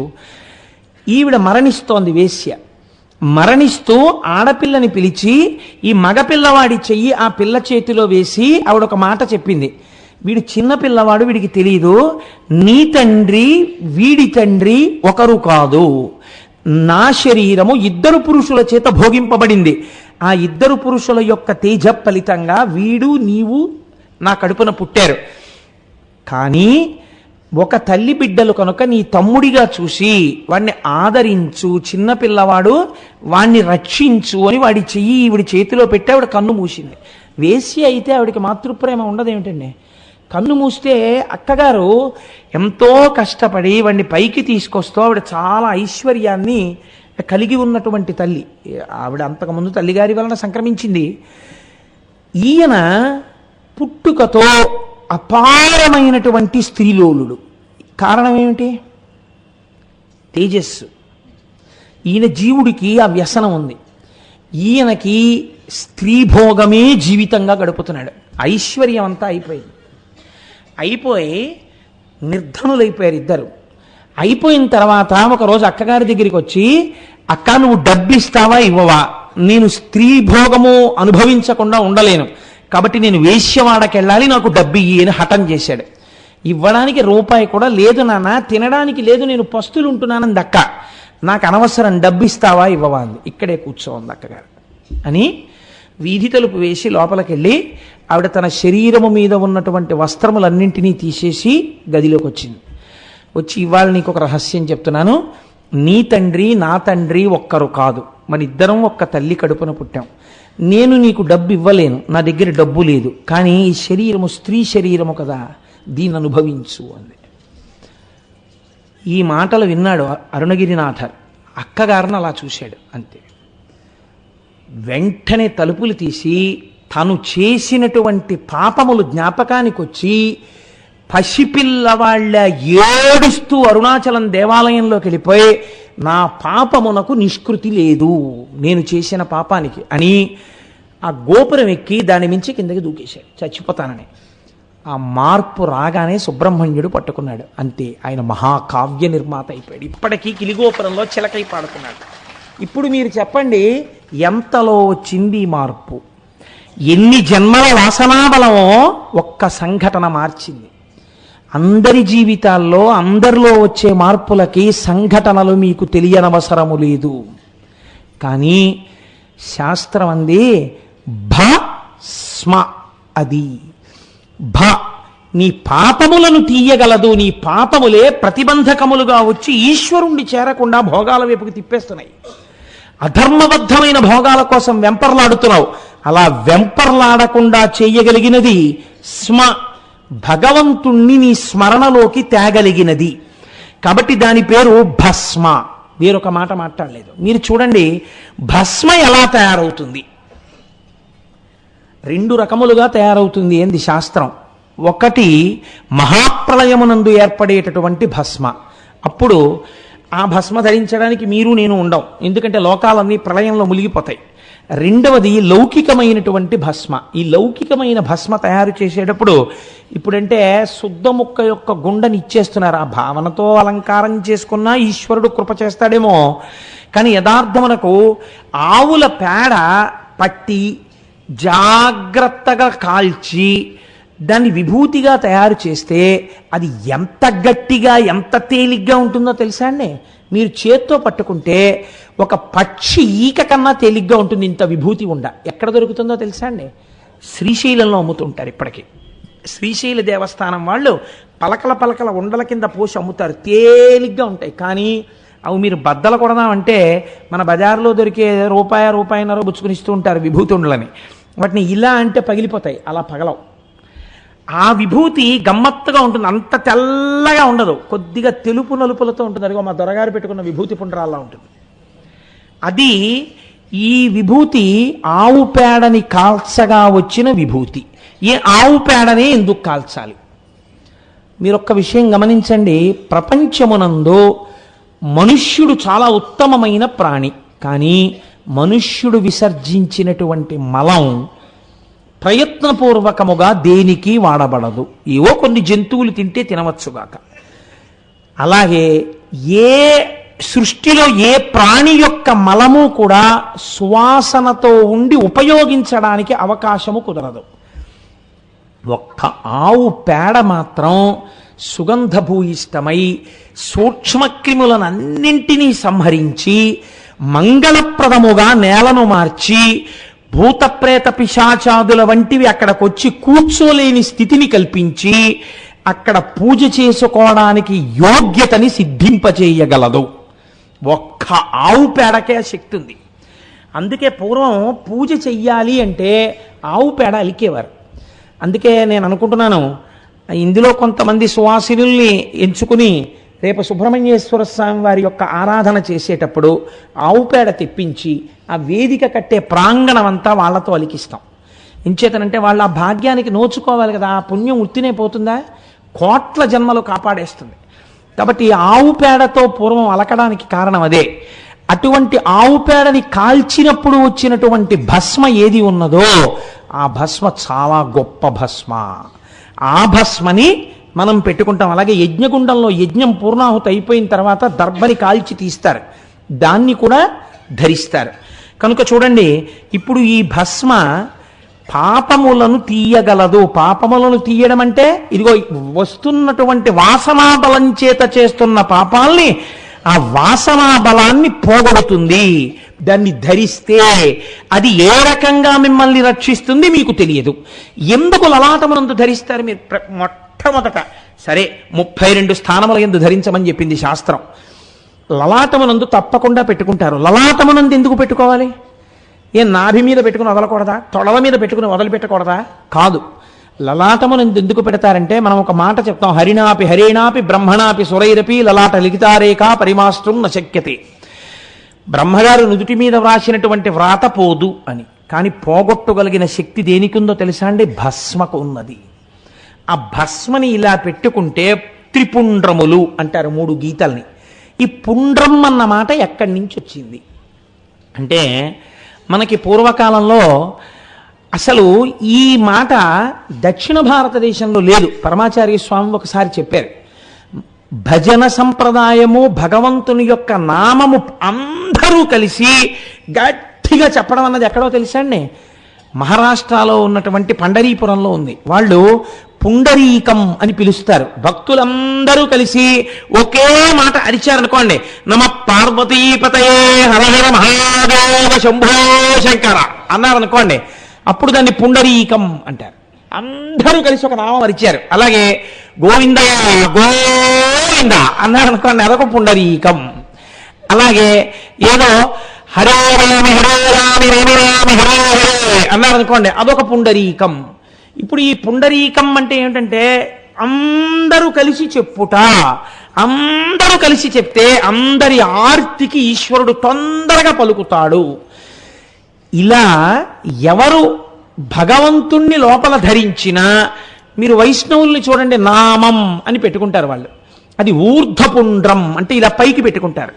దాన్ని నామం అనడానికి ప్రధాన కారణం ఏమిటి? వాళ్ళు పెట్టుకున్న మామూలుగా ఇలా పెట్టేసుకోరు, భగవంతుని యొక్క నామములను చెప్తూ పెట్టుకుంటారు.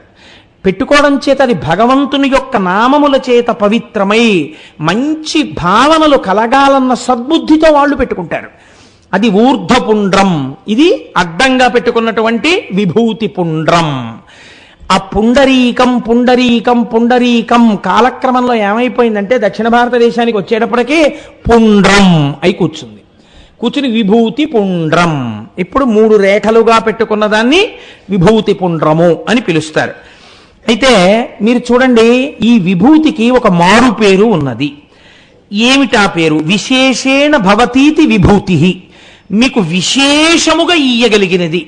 అలా ఇయ్యబడేదాన్ని మహదైశ్వర్యం అని పిలిచిన శాస్త్రం. విభూతికి మహదైశ్వర్యం, చాలా గొప్ప ఐశ్వర్యం అని పేరు. ఎందుకని అటువంటి పేరు వచ్చింది అంటే,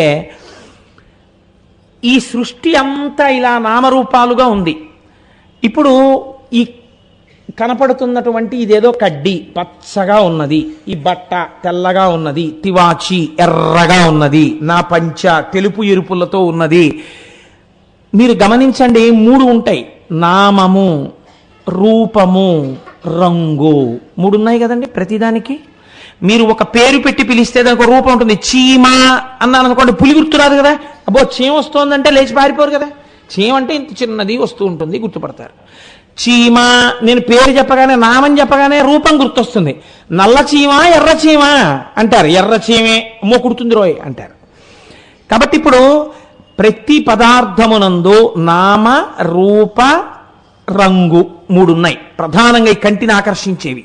మీరు మనస్సుతో పిలవగానే మీరు చూడండి, ఈ 3 ఎందులో పడినా పోయే అవకాశం ఉందా? నీటిలో పడిపోయింది ఒకటి, పాసిపోవచ్చు, కానీ దాని అస్తిత్వము పోకపోవచ్చు. అగ్నిలో పడిపోయింది ఒక కర్ర, పడిపోతే కర్ర రూపంలో కాలిపోతుంది. ముందు కాలిపోయిన తర్వాత కర్రకున్న గోధుమ రంగు పోయి నల్లగా అయిపోతుంది. ఇప్పుడు అది ఇంకా కాలిపోయింది అనుకోండి, ఏమైపోతుంది? తెల్లటి భస్మ అయిపోతుంది. ఇప్పుడు నామం ఉందా కర్ర? లేదు. రూపం ఉందా కర్ర? రూపం లేదు. కర్రకున్న రంగు ఉందా? లేదు. అందులో చీమ పడిపోయింది. నామ రూప రంగు ఏమయ్యాయి? తెలుపులోకి వెళ్ళిపోయాయి. 3. ఒక మనిషి పడిపోయాడు అగ్నిగుండంలో, ఏమైపోయాడు? అంతే, ఈ 3 పోయే, భస్మే అయిపోయింది. ఏది పడిపోతున్నా ఆఖరికి ఏమైపోతుంది? అదే అయిపోతుంది, భస్మ అయిపోతుంది. భస్మం తీసుకెళ్ళి మీరు ఇంకొక అగ్నిహోత్రంలో పారేశారు, ఏమవుతుంది? అంతే, భస్మగానే ఉంటుంది. అంటే ఏది చిట్ట చివర మిగిలిపోతున్న సత్య వస్తువో ఆ సత్యమే భస్మ. ఇప్పుడు భస్మ ధారణమును చేశాడు, సత్యము గోచరిస్తుంది. ఇది లలాటమునందు ధరించడానికి కారణం. ఏది సత్య వస్తువో సత్యం శివం సుందరం. ఆ సత్యము శివము, ఆ శివము సుందరము, అది పరమాత్మ. బుద్ధి దాని వైపుకి వెడుతుంది. ఇప్పటి వరకు లౌకికంగా ఉన్నది అటువైపుకి వెడుతుంది. వెడితే లోపల దాన్ని పట్టుకోవడానికి ఉపాసన ప్రారంభమవుతుంది. కాబట్టి ఇప్పుడు దేని కొరకు అంటే ఇది భస్మ అగ్ని చేత తప్తమైనది. మీరు రెండో విషయాన్ని ఆలోచించండి. శ్రీకరంచ పవిత్రంచ అంటున్నారు మీరు. పవిత్రం ఎలా అయినది అంటే సమస్త దోషములు పోతే కదండి పవిత్రం అంటాం. ఏదైనా దోషం ఉందనుకోండి, ఆ దోషం పోతే పవిత్రం అంటాం. నాకేదో కడుపులో బావులేదు, శుద్ధమైన నీళ్లు తాగాలి అనుకున్నాను. ఏ నీళ్లు తాగుతాను? నీళ్లు బాగా కాచి చల్లార్చుకుని తాగుతాను. నీటిని కాచేయగానే శుద్ధమైపోయాయంతే. అగ్ని సంపర్కం తగిలితే అది శుద్ధమైపోయింది. బంగారమును తీసుకెళ్లి అగ్నిలో వేశారు, శుద్ధమైపోయింది. మీకు ఏదైనా వస్తువు అగ్నికి తగిలింది అనుకోండి, శుద్ధమైపోతుంది. ఒక గడుసరికి ఒక మాట రాశాడు, అసలు లంకాదహనం హనుమెందుకు చేశారో తెలుసా మీకు అన్నాడు ఆయన. ఆయన ఆరాధ్య దైవమైన రామచంద్రమూర్తి వస్తున్నారు కనుక ఇంతమంది పాపులు తిరిగిన లంక ఆయన కాలు పెట్టడానికి యోగ్యంగా ముందు అగ్నితో ఒకసారి తప్పం చేసి శుద్ధి చేశాడు ఆయన అన్నారు. కాబట్టి అగ్ని శుద్ధి కార్యము, అగ్ని చేత శుద్ధి జరుగుతుంది. కాబట్టి ఇప్పుడు అగ్ని సంపర్కము కలిగినది విభూతి కదండి. విభూతి ఎందే ఉంది, అగ్ని సంపర్కం ఉంది, అగ్ని చేత కాలిపోయి ఉండిపోయింది అది. ఇప్పుడు దాన్ని మీరు ధరిస్తే మీ ఎందేది ప్రకాశిస్తుంది? జ్ఞానాగ్ని ప్రకాశిస్తుంది. ప్రకాశించడానికి యోగ్యముగా మీరు మీ ఉపాధిని సిద్ధం చేస్తున్నారు. కాబట్టి దీన్ని ఋతుమంతమును చేస్తున్నారు. సత్యం తెలుసుకోవడానికి మీరు దీన్ని వాడుతున్నారు. ఈ లోకాలన్నీ లయమైపోతే ఏముంది? భస్మ ఉంది. లోకాలన్నీ సృష్టి చేసేటప్పుడు మొదట ఏముంది? ఈశ్వరుడి దగ్గర భస్మ ఉంది. అంతే కదండి. నిన్న రాత్రి నేను నా జేబులో చూసుకుని పడుకునేటప్పటికీ 100 రూపాయలు ఉంది. పొద్దున్న లేచి చూసినప్పటికీ ఎంత ఉంటుంది? వడ్డీ ఏముండదు, 100 రూపాయలే ఉంటుంది. Closing balance, opening balance. కాబట్టి నిన్న ఈశ్వరుడు లోకాలను లయం చేస్తే నిన్న లోకం లయం అయిపోయేటప్పటికి ఏముంది? భస్మ ఉంది. సృష్టి మొదలెడదాం అనుకున్నాడు, ఏముంది? భస్మ ఉంది. సృష్టి ఎందులోంచి ప్రారంభం అవ్వాలి? ఇప్పుడు భస్మలోంచే ప్రారంభం అవ్వాలి. కాబట్టి ఇప్పుడు భస్మ యొక్క అణువుల యందు ఏమి ఉన్నది? సమస్త సృష్టికి సంబంధించినటువంటి తేజస్సు నిక్షిప్తమై ఉన్నది. అది ఈశ్వర సంకల్పము చేత పునఃసృష్టి అవుతుంది. అందుకే మీరు తమిళనాట ఏ దేవాలయానికి వెళ్ళినా చేతిలో విభూతి వేస్తారు. విభూతి వేయడం వెనకాతల ప్రధాన కారణం ఇదే. పరమైశ్వర్యం అంతా దాంట్లోంచే వస్తోంది.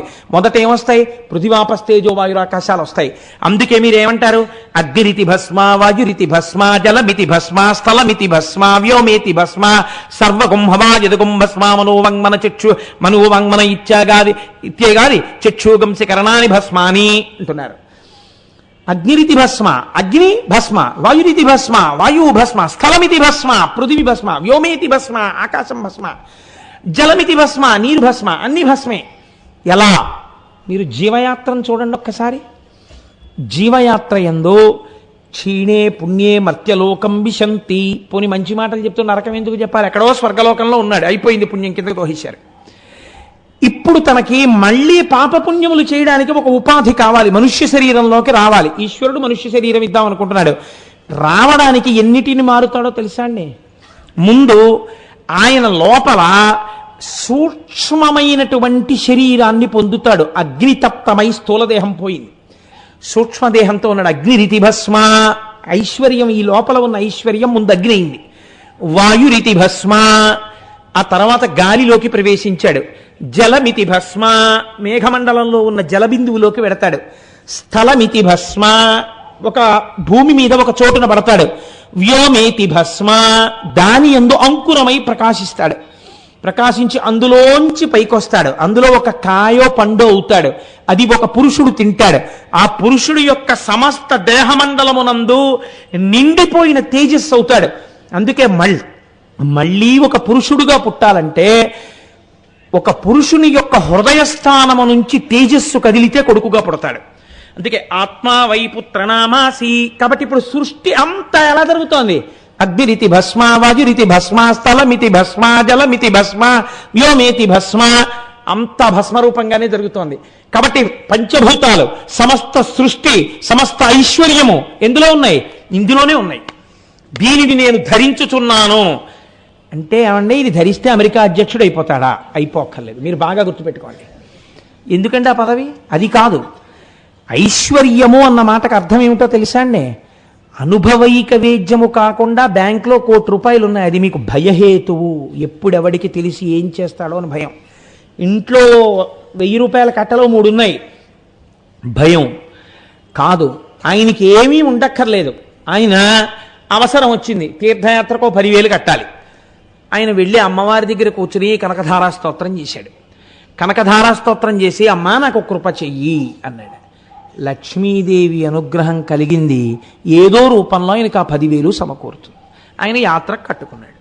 ఇప్పుడు మీకు ఎప్పుడు కావాలనుకుంటే అప్పుడు మీకు కావలసినంత మీ ప్రమేయం లేకుండా అమరిపోతుంటుంది. అందుకే చూడండి, మన వాళ్ళు మాట అంటారు, పుట్టగాని చేతిని చూసి పెద్ద చెయ్యున్నవాడు అనుకోండి, అరిచెయ్యి చాలా పెద్దది ఉంటే వీడున్న చోట అన్నవస్త్రాలకి లోటు ఉండదంటారు. అంటే ఇంకింతకన్నా మీకేం కావాలండి? అన్నానికి లోట్లేదు, తనకి లోట్లేదు, తన వాళ్ళకి లోట్లేదు, వస్త్రానికి లోట్లేదు, ఉండడానికి ఇల్లు ఉంటుంది. కాబట్టి ఇంకా మీకేమిటి కావాలి? మీకేం కావాలో, ఎప్పుడేం కావాలో అది ఈశ్వరుడు ఇస్తుంటాడు. ఎందుకు ఇస్తుంటాడు? ఆ భక్తి ఏర్పడుతోంది కాబట్టి, దానికి కారణమైన భస్మ ధరించి ఉన్నాడు కనుక. కాబట్టి విశేషేణ భవతీతి ఇది విభూతి.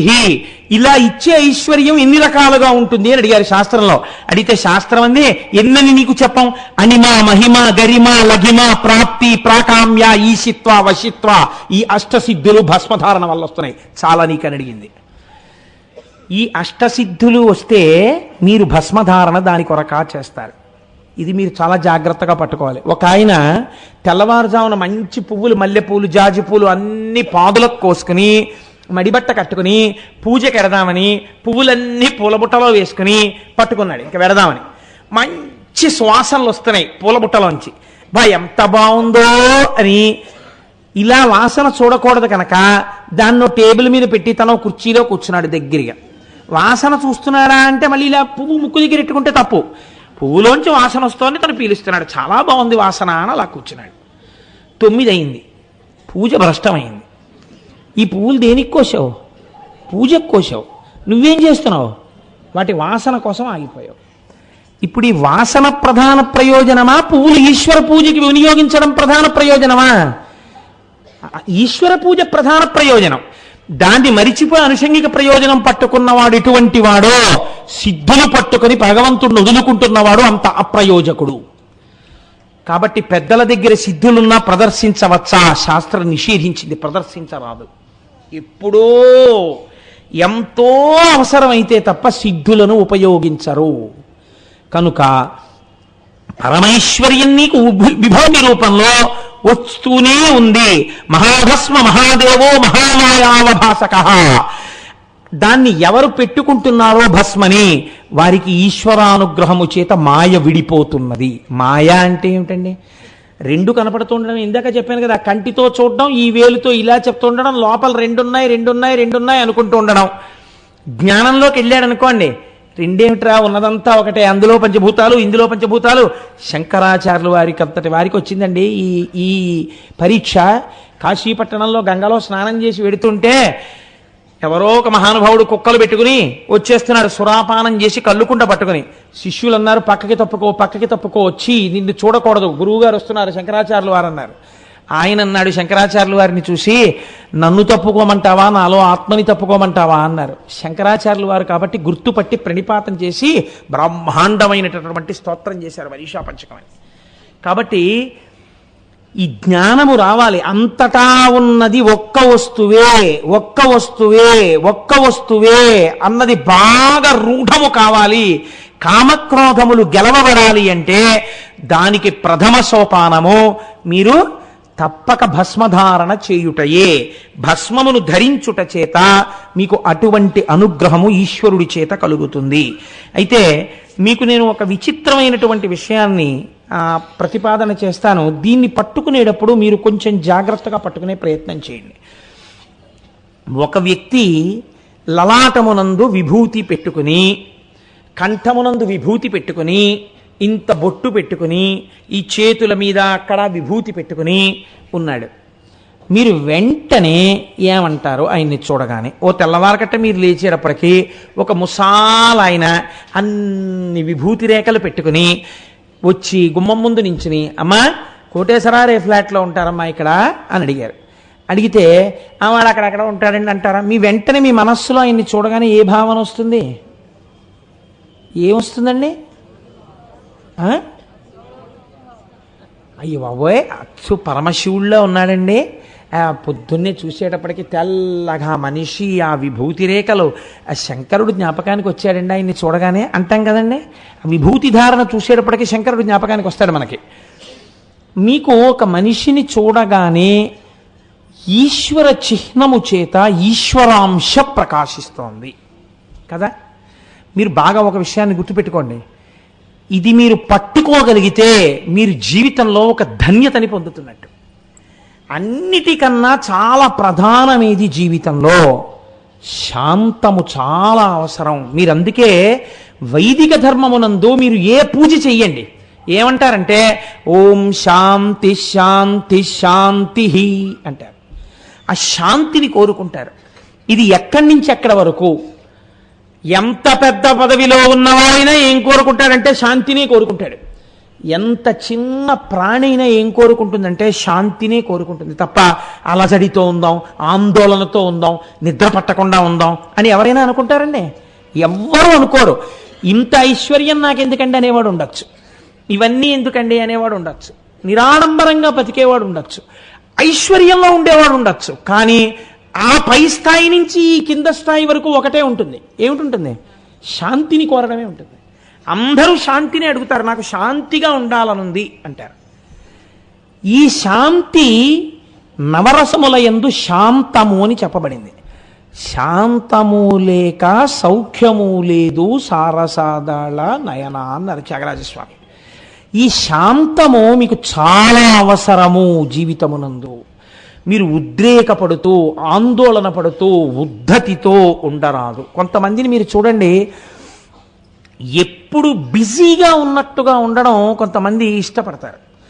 ఏమీ ఉండదు, వడ్ల గింజలో బియ్యపు గింజ. కానీ మీరు ఆయన్ని పలకరించారనుకోండి, ఆయన ఎప్పుడు ఏది ప్రతిపాదన చేస్తారంటే నేను చాలా బిజీ అండి అంటాడు. ఏమిటి బిజీ? నిజంగా ఆయన ఏం చేస్తాడో తెలుసా అంటే పడుకుంటాడు ఇంటికి వెళ్ళి, అంతే. వాడు పలకరించేవాడు ఉండడం. అలా నిజంగా ఎవరు ఇంటికి వచ్చేరు ఆయనకి, అలా ఆయన్ని ఏమి ఇబ్బంది పెట్టేసేవాళ్ళు ఉండరు.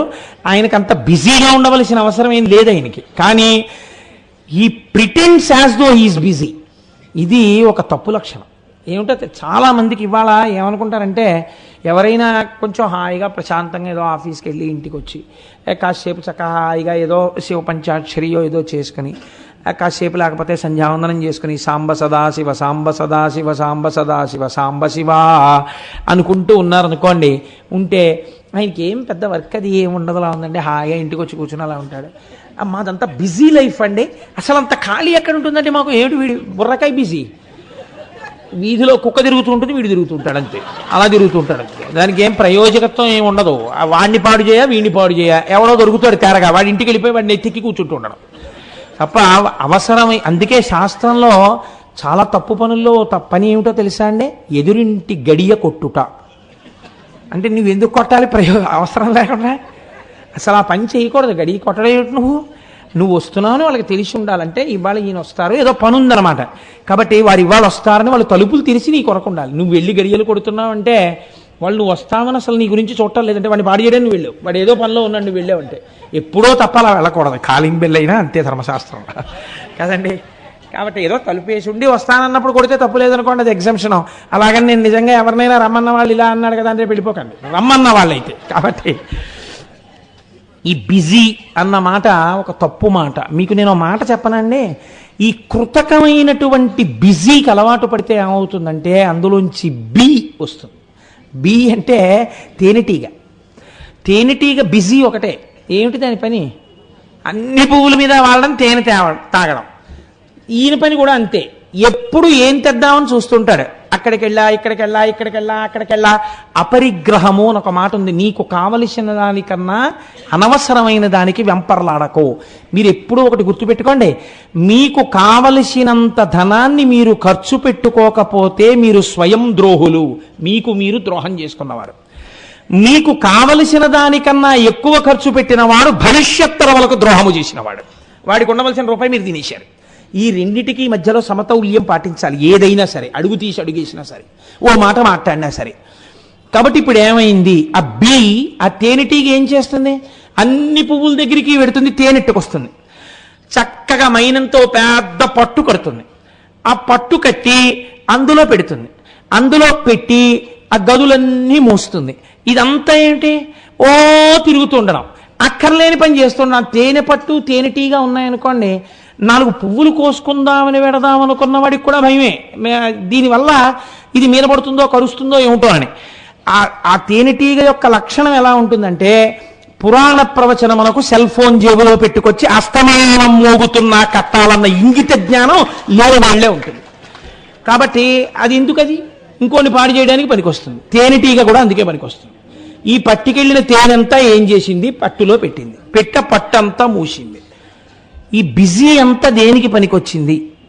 కింద ఎవడో వచ్చి పొగట్టాడు, ఇవన్నీ పారిపోయి వాడు ఆ పట్టు పిండుకుని తేనె తాగేశాడు తప్ప, తాను తెచ్చి దాచినటువంటి మైనపు గదులలో ఉన్న తేనెని తాను తాగలేని తేనెటీగ యొక్క జీవితం ఎటువంటిదో, సమయమును ఈశ్వరార్చనకు ఉపయోగించాలన్న ఇంగితమును మరచి కేవలం అర్థము కోసమే ప్రవర్తించిన వాడి జీవితము కూడా అంతే. అర్థము కావచ్చు, కామము కావచ్చు, ధర్మబద్ధము కావాలి, రెండు. కాకపోతే వాడు పాడైపోతాడు. కాబట్టి ఇప్పుడు మీకు ఏది కావాలన్నిటికన్నా ప్రధానం? శాంతము. ముందసలు మీరు ఏ పని చేస్తున్నా మీరు చక్కగా శాంతంగా కూర్చోడానికి మీరు అలవాటు చేసుకోవాలి. అందుకే బ్రాహ్మీ ముహూర్తాన్ని పూజ ఎంచుకుంది. ఇంకొక పనికి కుదరదు. ఆ టైంని బార్ చేసి పెట్టేసింది అంతే. మీరు చక్కగా పుస్తకం చదువుకోవాలి. నా చిన్నతనంలో, ఇప్పుడు అనడానికి నాకు సాహసం చాలదు, మా చిన్నతనంలో రాత్రి 9 దాటిన తర్వాత చదివితే ఒప్పుకునేవారు కాదు. అలా చదవడానికి వీలు లేదని పడుకోబెట్టేసేవారు. 3 అలారం కొట్టేటప్పటికి చక్కగా రాత్రి 7 అయ్యేటప్పటికో 6 అయ్యేటప్పటికో అన్నం పెట్టేసేవారు. 3 అయ్యేటప్పటికి అరిగిపోయేది. చక్కగా లేచి కూర్చుని మలయమారుతం వీస్తూ ఉంటుందిరా, చాపేసు కూర్చుని కుర్చీల్లో కూర్చుని చదవకండి. రేపొద్దున్న నువ్వు పెద్దవాడి అయిన తర్వాత కాసేపు బాసం పెట్టేసుకుని కూర్చోవాలంటే కాళ్ళు వంగవు, వెన్నుపాన్ నిలబడదు, శరీరాన్ని వహించే శక్తి శరీరానికి ఉండదు. చాపేసుకుని కావలసిన పుస్తకాలు ఏవి చదువుతావో ముందే ఎంచుకుని తెచ్చి పక్కన పెట్టుకుని ఒక పుస్తకం తర్వాత ఒక పుస్తకం చదువుకుని అన్ని పుస్తకాలు మళ్ళీ తీసి గూట్లో పెట్టుకుని చాప చుట్టి ఒక మూల పెట్టి నీ పని మీద వెళ్ళిపో. అలాగే ఉండాలంతే. చాప వదిలేయడం, పుస్తకాలు వదిలేయడం కుదరదనేవారు. బహుశా చిన్నతనంలో అలా కూర్చోపెట్టారు కాబట్టి ఇవాళ ఒక 2 గంటల ప్రసంగం చెయ్యాలంటే ఈ శరీరం ఇలా కూర్చుంటోంది. లేకపోతే ఇది కూర్చుంటుందా? ఇది కూడా కుర్చీలకు అలవాటు పడిపోయి ఉంటే కూర్చోలే, కుర్చీ వేయండి మాట్లాడతానన్నాను. కాబట్టి శాంతము, మనస్సు ఉద్రేకము చెందనటువంటి స్థితి కావాలి. ఈ మనస్సు ఉద్రేకము చెందకుండా ఉండేటటువంటి స్థితి అయినటువంటి శాంతమును పొందాలంటే మీకు దేని మీదకి వెళ్ళిపోవాలో తెలుసా అండి? మీ కష్టాన్ని, మీ సుఖాన్ని చూసేవాడొకడు ఉన్నాడు అన్న నమ్మకం మీకు ఉండాలి కదండి. మీరు చూడండి, బజారు చాలా హడావిడిగా ఉంటుంది. ట్రైన్ టైం అయిపోతూ ఉంటుంది, బస్సు టైం అయిపోతూ ఉంటుంది. లేకపోతే వీళ్ళు కారు దిగేటప్పటికి train is about to leave platform number 1 అని అనౌన్స్మెంట్ అవుతుంటుంది. తండ్రి ఒరే రా రా కొడుకు చెయ్యట్టుకు లాక్కెళ్ళిపోతుంటాడు. నాన్న బిస్కెట్ల ప్యాకెట్ కొను అంటాడు కొడుకు. ఎందుకంటాడు? వాడికి ఏం బెంగలేదు, ఆ ట్రైన్ ఎక్కించడం వాళ్ళ నాన్న పూచి. అయితే నువ్వు కొడుకుని ఏడని వదిలేసి వెళ్తాడు తండ్రి. చచ్చినట్టు ఎత్తుకుని పట్టుకెళ్ళాలి వీడిని హఠం చేస్తేను. అందుకని ఒక యోగక్షేమాలు చూసేవాడు ఉన్నాడనుకోండి, వీడు ఎంత హాయిగానైనా కూర్చుంటాడు. పసితనం అదే.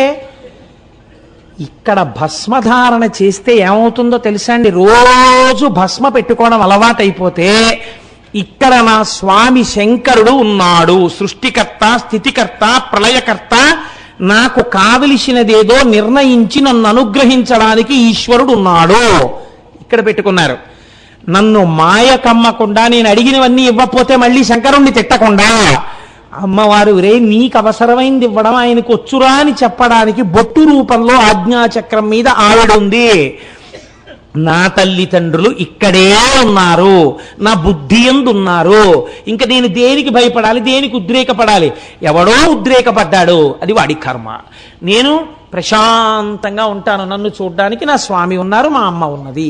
ఇప్పుడు మీరు దేనిలోకి వెడుతున్నారు బాగా గమనించండి. మీరు శాంతములోకి వెళ్ళడం ప్రారంభమైంది. భస్మతో పాటుగా భావనానుసంధానము జరిగితే మీకు పరమ శాంతమైనటువంటి రూపము ఏర్పడుతుంది. ఇప్పుడు మీరు ఒక్కసారి మొదట్లోకి రండి. మీ మనస్సు తెల్లవారకట్ట పాల ప్యాకెట్ కోసం అని చెప్పి గేటు దగ్గరికి రాగానే అన్ని విభూతి పుండ్రాలు పెట్టుకున్న వ్యక్తి కనపడగానే మనస్సు ఒక్కసారి ఆనందంలో మగ్నమై, పొద్దున్నే చక్కగా అన్ని విభూతి పుండ్రాలతోటి శంకరుల్లా కనపడ్డాడు ఎవరో ఆయన అని మీరు ఆనందపడిపోయారా లేదా?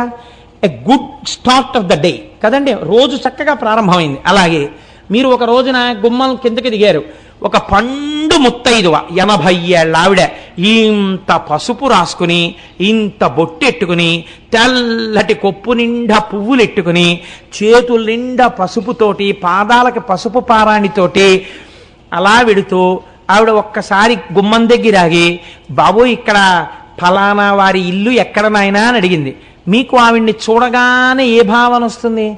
ఇవాళ ఈవిడ్ని చూస్తుంటే పార్వతీదేవిని చూసినట్టుంది అని మీరు దగ్గరికి వెళ్ళే, అమ్మ మీరు ఇలా వెళ్ళండి, నేను రానా అమ్మ చూపించినా, ఇక్కడ ఇలా కుడిపక్క తిరిగితే 3వ ఇల్లమ్మా, మీరు వారికి బంధువులు అవుతారా తల్లి అని ఒకసారి అడిగి, అమ్మ మిమ్మల్ని చూస్తే పార్వతీదేవిలా ఉన్నారు, ఒక్కసారి నమస్కారం చేసుకుంటానమ్మా అంటారు కదండి.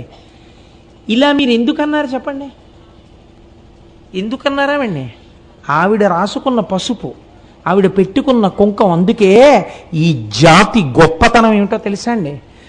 ఎంత కోటీశ్వరులు అవనివ్వండి, ఒక ఇంటికి వస్తే ఒక ఆడపిల్లకి పెట్టి పంపించేది నుదుటిన బొట్టు పెట్టి పంపిస్తారు. అలా పెట్టి పంపకపోతే అది కుసంస్కారం. పిలిచినప్పుడు బొట్టు పెట్టి పిలవకపోయినా అంతే దోషం. అంతే, ఆ కుంకానికి లొంగిపోయిందంతే మన సంప్రదాయం అంతా. అంత మంగళద్రవ్యం అది. కాబట్టి ఇప్పుడు చూడండి, ఒక ఆయన అలా విభూతి పుండ్రములను పెట్టుకుని ఉంటే మీకు ఆయనలో ఎవరు కనబడ్డాడు? శంకరుడు కనబడ్డాడు. ఒక ఆవిడ పసుపు రాసుకుంటే ఎవరు కనబడ్డారు? పార్వతీదేవి కనపడింది. ఇప్పుడు మీరు ఆ భావనతో ఉన్నంతసేపు మీ మనస్సు ఏమైంది? శాంతమైపోయింది. ఈ శాంతమునందు మీరుంటే అవతల వాళ్ళు ఉద్ధతితో ప్రవర్తించారనుకోండి, ఏ కారణం చేతనం ప్రవర్తించిన మీకు వాళ్ళలో పార్వతీదేవే కనపడుతోంది, మీరు నవ్వుతూనే ఉంటారు, మీరు ఏమనలేరు. వీటినైనా పొద్దునేదో పార్వతీదేవిని పట్టించుకున్న ఒప్పించాడు ఊరికే దండాలు ఇవినేనా ఆవిడ అన్నా కూడా, అమ్మో అమ్మవారు నన్ను మాయ చేస్తోంది అంటారు, కానీ ఇలా అంటుంది ఏమిటి వీడ అనుకోరు కదండి. ఇలా దర్శనమే మిమ్మల్ని ఏ స్థాయికి ఎత్తేస్తుందో చూపించింది పెరియ పురాణంలో ఒక నాయనార్ జీవితం. జాగ్రత్తగా మీరు అవధరించండి. ఏనాదినాథ నాయనార్ అని చెప్పి ఒక మహానుభావుడు ఉండేవాడు. ఆయన గొప్ప కత్తి యుద్ధం చేసేవాడు. ఆయన దగ్గర కత్తి యుద్ధం రాజులు కూడా నేర్చుకున్నారు. ఆయన కత్తి యుద్ధం నేర్పడం ఒక్కటే ఆయన వృత్తి. నేర్పి వచ్చిన ద్రవ్యంతో ఆయన అందరికీ భోజనాలు పెడుతుండేవాడు. ఇలాంటి ఏనాదినాథ నాయనార్ ఎప్పుడూ విభూతి పుండ్రములను పెట్టుకుని ఒళ్ళంతా విభూతి రాసుకుని ఉండేవాడు. ఆయన యొక్క కీర్తి ప్రతిష్టలు విని అతిశూరుడు అనబడేటటువంటి వేరొక ఆయనకి కోపం వచ్చింది. కోపం వచ్చి ఒక రోజు ఈయన శివ పూజ చేసుకుంటుంటే ఇంటి ముందు నిలబడి, నువ్వు బయటికి రారా, నువ్వో నేనో తేలిపోవాలన్నాడు అనుచరులతో వచ్చి. ఈయన దగ్గర కత్తి యుద్ధం నేర్చుకునే వాళ్ళు ఉన్నారు. 2 వర్గాల వాళ్ళు కలియబడ్డారు.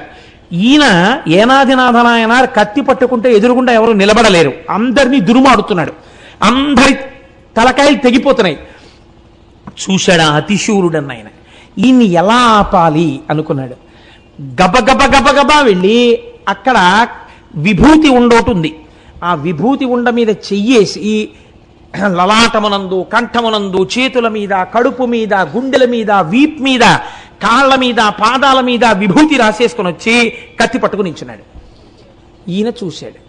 చూడగానే ఈయనకి అవతల వారిలో పరమశివుడు కనబడ్డాడు. కనబడగానే యుద్ధమునందు కత్తి డాలు పడైకూడదు కాబట్టి డాలు పట్టుకున్నాడు. కానీ తన కత్తితో అవతల వాళ్ళని చెనకలేకపోతున్నాడు. కారణం శివుడు కనపడుతున్నాడు. ఆయన ఈయన్ని చంపడానికి ఆ విభూతి పెట్టుకున్నాడు. పెట్టుకుని ఇప్పుడు ఆయన కత్తి తీసి డాలు అడ్డు పెట్టుకోలేనప్పుడల్లా యానాది నాయనార్ని కత్తితో ప్రహారం చేస్తున్నాడు. చెయ్యి తెగిపోతోంది, కాళ్ళు తెగిపోతున్నాయి, తొడలు తెగిపోతున్నాయి, పొట్ట తెగిపోతోంది, నెత్తురు వరదలై ప్రవహిస్తోంది. ఒక్క ప్రహారం ఈయన చేయట్లేదు. ఇది శంకరుడు చూస్తున్నాడు. ఎందుకు కొట్టట్లేదు అవతలవాణ్ణి? నన్ను చూస్తున్నాడు విభూతి పెట్టుకున్న కారణం చేత. నన్ను చూస్తూ అవతలవాణ్ణి కొట్టకపోయినా అవతలవాడు ఈయన్ని కొడుతున్నా సహిస్తున్నాడు కాబట్టి ఒక్కొక్క ప్రహారమును సహించినప్పుడల్లా 1,000,000 జన్మల పాపపుణ్యాల్ని తెప్పేశాడు, కర్మబంధాల్ని. ఆఖరణ ఈయన గుండెల్లో కత్తిని పొడిచాడు. ఈయనకి ఏ విధమైన బాధ లేకుండా శంకరుడు ఆ జ్యోతిని తనలో కలిపేసుకున్నాడు. కేవలం విభూతి పెట్టుకున్న వ్యక్తితో కత్తి యుద్ధం చెయ్యకుండా తాను మరణించిన కారణానికి యానాదినాథ నాయనార్ శివుడిలో ఐక్యమైపోయాడు. ఇది మీరు మామూలుగా చదివారనుకోండి, ఈ నాయనార్ చరిత్ర ఏమిటండి ఇలా ఉందనిపిస్తుంది. మీరు భస్మ మాహాత్మ్యమును సరిగ్గా అర్థం చేసుకుని చదివారనుకోండి, మీకు అర్థమవుతుంది. అందుకే తమిళనాట ఇప్పటికీ ఒక సంప్రదాయం ఉంది. ఆడపిల్లకి పెళ్లి చేసి పంపిస్తూ ఉంటే ఆ పిల్లకి ఒడిగంటు అని పెడతారు. పంపించేటప్పుడు ఉత్తినే పంపరు, అందులో కాస్త విభూతి వేసి పంపిస్తారు. అది మహదైశ్వర్యం. అత్తవారింటిలో ఉండవలసిన ఐశ్వర్యం, ఆరోగ్యం, సంతానం, వంశాభివృద్ధి, అత్తమామల సేవ, ఇవన్నీ కూడా ఈ విభూతి రూపమునందు ప్రసరించుగాక అని విభూతి వేసి పంపిస్తారు. తమిళనాట మీరు చూడండి, చాలా మంది స్త్రీలు చక్కగా 3 రేఖలుగా విభూతి పెట్టుకుని కనిపిస్తారు. ఇలా ఒంటి విభూతి పెట్టుకోవడం అన్నది మీకు తమిళనాట చాలా తక్కువగా కనపడుతుంది. కాబట్టి అంత గొప్పదైనటువంటి విభూతి సమస్త కాలముల యందు ధరించాలని చెప్పడానికే శివానంద లహరిలో శంకరాచార్యులు వారు ఒక శ్లోకం చేశారు.